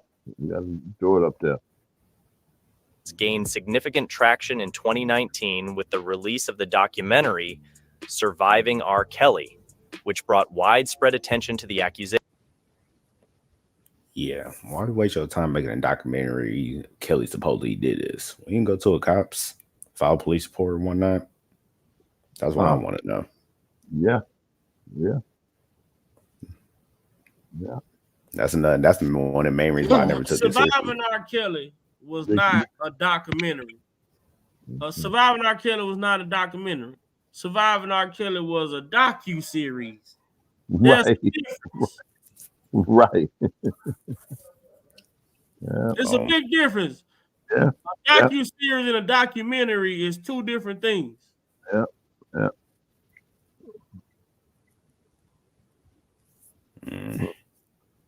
It's sad they wasted what? They didn't spend like a year or so Kitty quit her job and moved into a compound owned. Now listen to this. They talking about an old ass woman, 30-something years old, quitting her job, leaving her husband and kids behind to go live a celebrity lifestyle. Documentary Surviving R. Kelly, which brought widespread attention to the accusations. Kitty quit her job and moved into a compound owned by R. Kelly in Chicago. There were other women living there as well, but she says they were forbidden to communicate with each other. They lived in separate suites. According to Kitty, it was virtually a prison. Part of me is still scared to call it a cult. A grown-ass woman, you should have been in jail for child negligence, you stupid motherfucker. You left your husband and your kids behind to go, your job and everything. What does that say about you? Yeah. What does you got a lot of these women who lack accountability, who don't want to take more accountability for the shit that they done. You're a grown-ass woman, quit your job, left your kids, left your husband, your crib, everything to go live a celebrity lifestyle, but you don't want to accept no accountability for that shit. If your dumb ass was in a cult, you deserve to be there because you didn't have Literally had a whole family at home, but chose leave all that just to be living freaking celebrity lifestyle. How'd that work out for her? I'm telling y'all, man. I'm gonna tell y'all. Y'all remember these allegations that they came out against with R. Kelly? I'm gonna show y'all where they got them allegations from. But that's definitely what it is. people have no idea that there's two different men. That there's the person, Robert, there's the persona, R.kelly. He was like, you know, if you're really, 16, that you can tell daddy, right? And he was like, you just look about 14, 15, or 16. The documentary played a key role in reigniting public interest and scrutiny surrounding the case. Following the renewed public interest and scrutiny, R. Kelly faced additional indictments on a series of grave charges involving minors, including racketeering, kidnapping, forced labor, and exploitation. Despite posting bail, Kelly engaged in tactics to delay the court process. Wasn't the man found not guilty of obstruction? Yeah, you see this, man? This stuff is sick. Repeatedly failing to appear at scheduled hearings. Man, that man never missed a court date.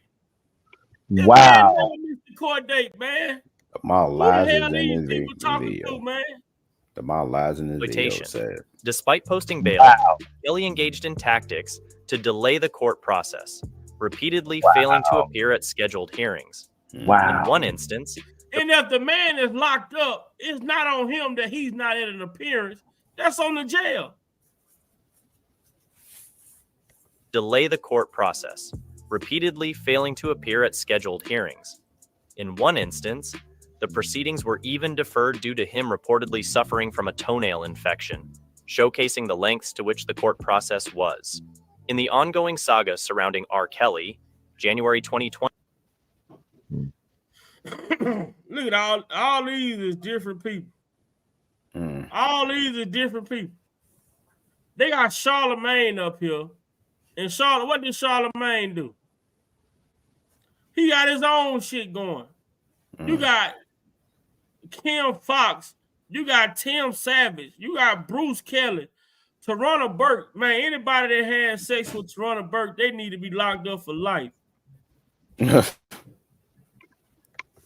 2020 saw the release of Surviving R. Kelly Part 2, further amplifying the conversation around the allegations against him. On March 5th, Kelly's situation worsened as additional charges were filed against him, contributing to an already extensive list of accusations. And it's crazy how they got these white dudes who's supposed to be, I guess, playing R. Kelly. This development led Kelly to make the drastic decision to dismiss his entire legal team. Well, the legal team wasn't doing shit. By August 2021, the long-awaited trial commenced, drawing attention as numerous individuals came forward to share their traumatic experiences associated with Kelly. Over the following months, the trial unfolded with many purported victims recounting the distressing incidents they allegedly endured in their interactions with R. Kelly. The culmination of these proceedings arrived on June 29, 2022, when a significant verdict was reached. In a momentous decision, R. Kelly was sentenced to 30 years in prison, marking a pivotal point of accountability and delivering a substantial measure of justice. That still ain't no damn accountability. The man never pled guilty to nothing. So what accountability? That man say he's innocent. Man, but this is what these people do, man. They run around with these bullshit ass stories.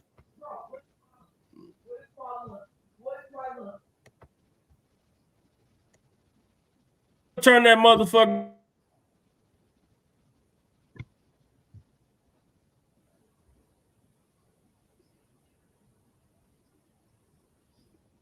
It's messed up, man. It's so messed up. Yeah, I want to know who this dude tied to that's doing this report. I want to know who he's connected to and who sent him, in the words of J-Rock. Who sent him? You know what I mean? Because if you're going to only report what the government and the prosecution side and what's been in the media and go on alleged allegation and speculation, and you're not going to even bring the receipt to prove what you're saying, then I got to only look at you sideways. Then you dismissed. I want to know who sent you. I don't know how people, bro, I don't know how people sleep at night and close their eyes. You know what I mean? But whatever you sow, I'm a firm believer in this, my brother, and everybody in the chat. I don't care what your mindset is and what your intentions are, what's in your soul. Whatever you sow, whatever you put out, that shall you also reap. And here, I'm gonna tell y'all, this is gonna be the last video that I show y'all. This is gonna be the last part of the lie today. I want to show y'all. This is the story. I'm finna tell y'all. Think back to everything y'all heard when it first came out that they were going, they was arresting Mr. Kelly. All of the allegations that they were saying, they came out. They said R. Kelly's got a coat. He holding these girls hostage. He got them peeing in buckets, defecating in buckets. They locked in car. First, before I even play the video, how the fuck do you get locked in a car? That locks from the inside. Sense. Exactly. How do you get locked inside of a car that get locked from the inside? It's called using the unlock button or to lift the lock up yourself. How? Make it make sense. Unless but really you know, all of the allegations that they allege that this man had these women held hostage, had these women defecating in buckets, knocking on walls and all type of shit. They trying to say he was running a cult. Now, this is what I'm going to tell y'all. This is how they played on the emotions and the feelings of the public, because everyone could recall a story of a man who had a cult in Cleveland, Ohio, that kidnapped these young ladies and held them for 10 years. Right. This is where they get their headline. This is where the government used this narrative to play on the emotions of the public. Right. They were true victims of a cult. But this is what they used this story as the process, as the Supreme Court say, they use this type of story to inflame the emotions of the public and tied it to what Mr. Kelly had going on. You can't compare rich girlfriends to real goddamn victims.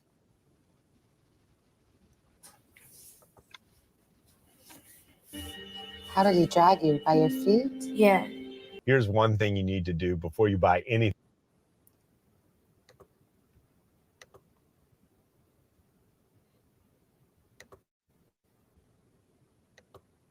Castro raped Michelle repeatedly. Afterwards, he would leave her chained and in darkness. Michelle's eyes are now permanently damaged from living in the dark for so many years. So they want to talk about this black room. He had us in the black room. Come on, man. All this bullshit. I've heard all of this shit. This is a real cult. This is what a real cult is. They tried to tell the world that R. Kelly was running a cult. How you in a cult, but you at the goddamn, you at Neiman Market, you at Saks Fifth. Crazy, man. Now that's a cult.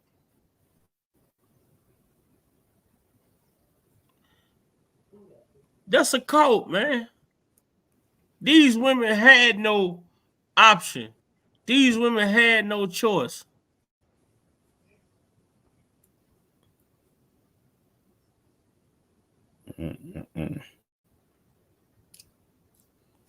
Yeah, that's her saying Kelly was doing all this crap. Like how? How? When you see him getting paid, make it make sense.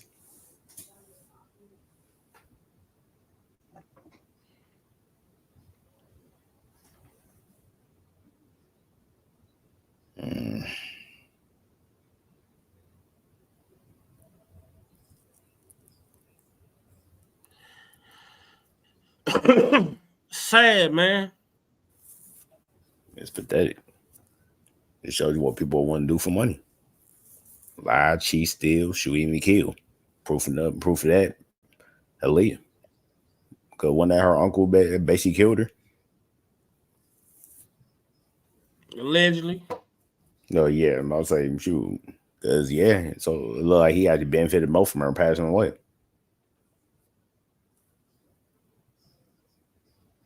A good chance he had something to do with it.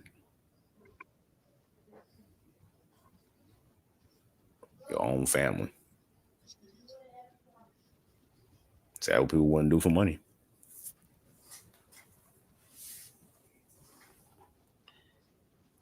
It's sad, man. But when they came out and said that this man was running a cult and holding these women hostage, and you seen Asante McGee, and you seen Tim Savage and Jonathan Savage standing in front of this man's house saying that he had women hostage in here. And he told you, shit, I don't even have a basement. How could I hold some women hostage in a basement that I don't even have? You know what I'm saying? But we talk about victims. We talk about real victims.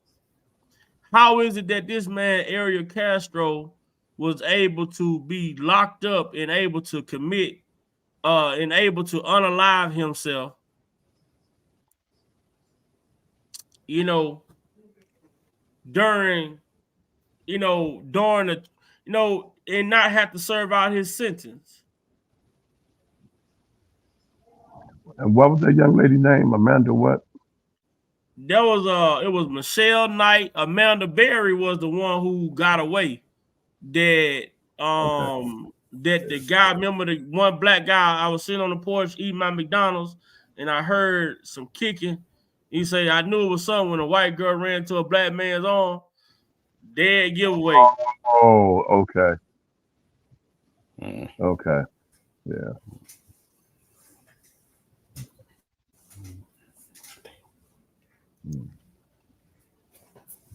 Oh.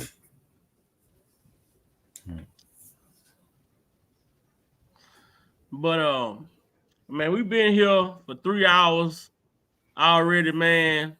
And I guess YouTube must have something must have popped up. I see it still playing, but I guess it was a pop-up at some point with YouTube.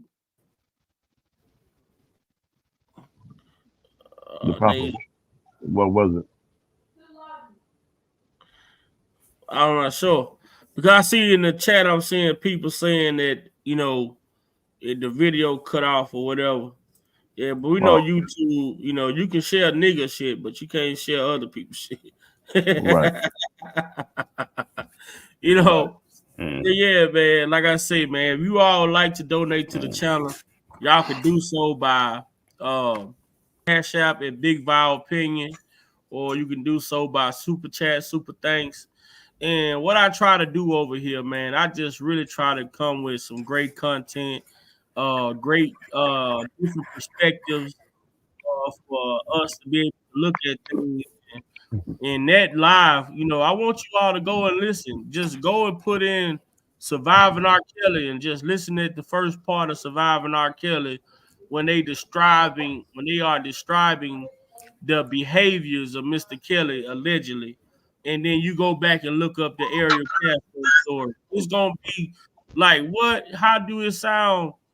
This shit sound just alike. It sounds just alike.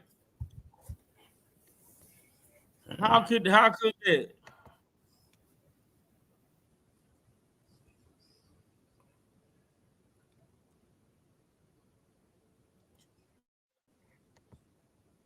You know what I'm saying?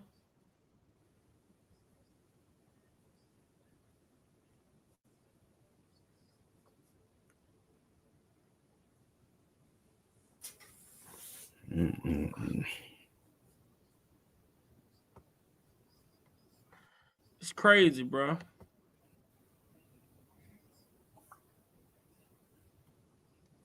Yeah, they saying Kelly did all that crap to them women when they started getting paid.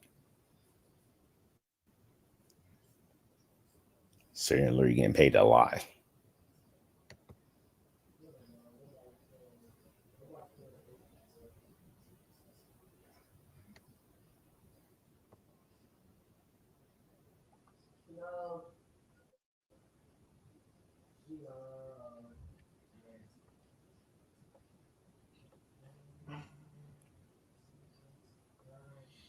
And it tells us here a documentary is a film or televised program that showcase real people, places, and events. It uses interviews, archive footage, and other visual elements to tell a story of a certain subject matter. A docuseries is similar, but in series format. Okay.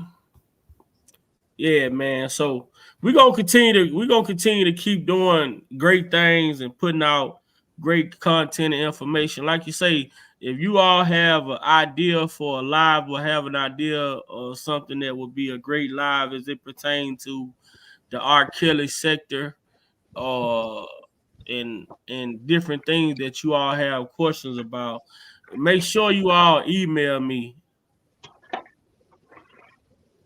Yeah, and I'm planning on having a mod meeting.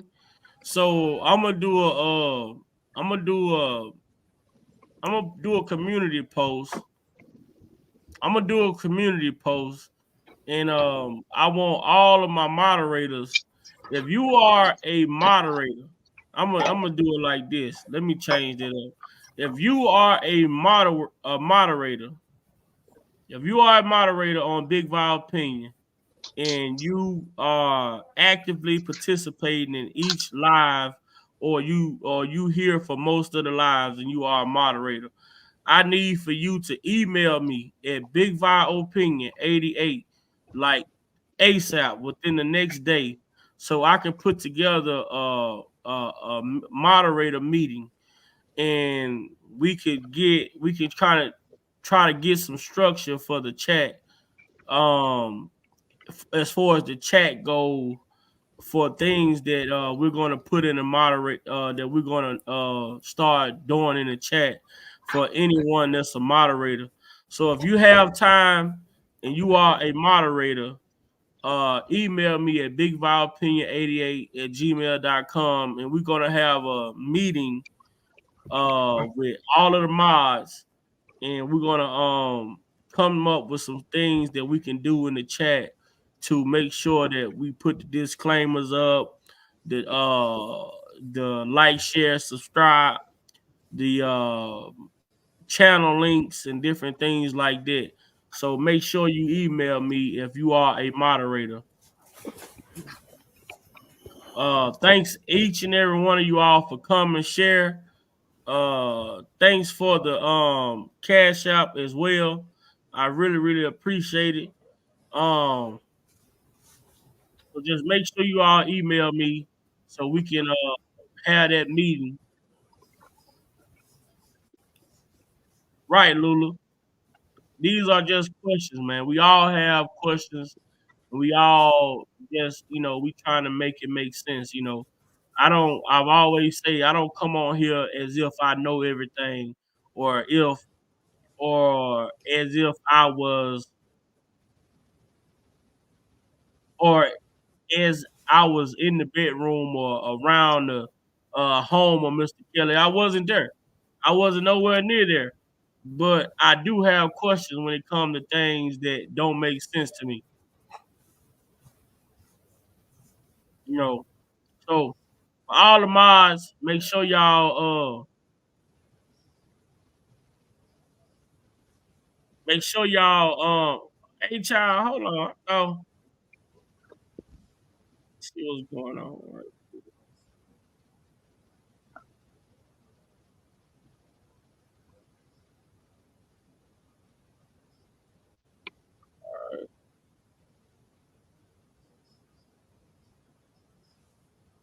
Yeah, man. So that's the goal moving forward.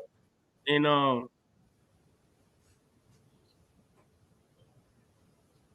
that's the goal moving forward. As far as the content goes, we're gonna continue to do great things. We're gonna continue to be great. And with that being said, um, I want to thank each and every one of y'all for coming. It's been a long live, man. So we almost at the 3 hours and 30-minute mark. So I'm finna close it down. Uh, I'm finna close it down tonight. So so I guess we can end the night live by saying who has the most to gain when it comes to R. Kelly. I would say everyone he has come in contact with. White sense, man. Judges, Sony, you name it. That's just go. I mean, that go from friends, associates, the record labels, the government, the prosecutors, the judges, the president of the United States. Everybody has a name. Everybody benefit from, except for the main man that's in the middle of it. Yeah. Crazy. So I'm finna get ready to get up out of here. Up, man. You know I appreciate you being here as always. Hold it down. Derek said something about he may be coming on later on tonight. D-Mouth, good to see you back, man. I enjoyed you being here. Shout out to the dopest goddamn chat on the YouTube streets. I'm telling you, I take this chat and go up against anybody, man. I know my people got my back. I ain't worried. I know none of these people in my chat gonna turn their back on me when the government come. Y'all better hold it down. Goddamn it, we ain't wavering, we ain't shaking, we ain't folding either. You know what I'm saying? So, shout out to one of the best chats on these YouTube streets, man. I really, really appreciate y'all. Yeah, appreciate you, chat. Blessings and peace to everybody. Y'all stay safe. Remember what Pac said. Keep your head up, even though you get fed up with this crazy madness. You got to keep fighting up. And you got to smile, all this stuff. Blessings to everybody. All right, good night. All right. Blessing, nephew. I'm out of here, nephew. All right, man. I'm up out of here. All right, later, one.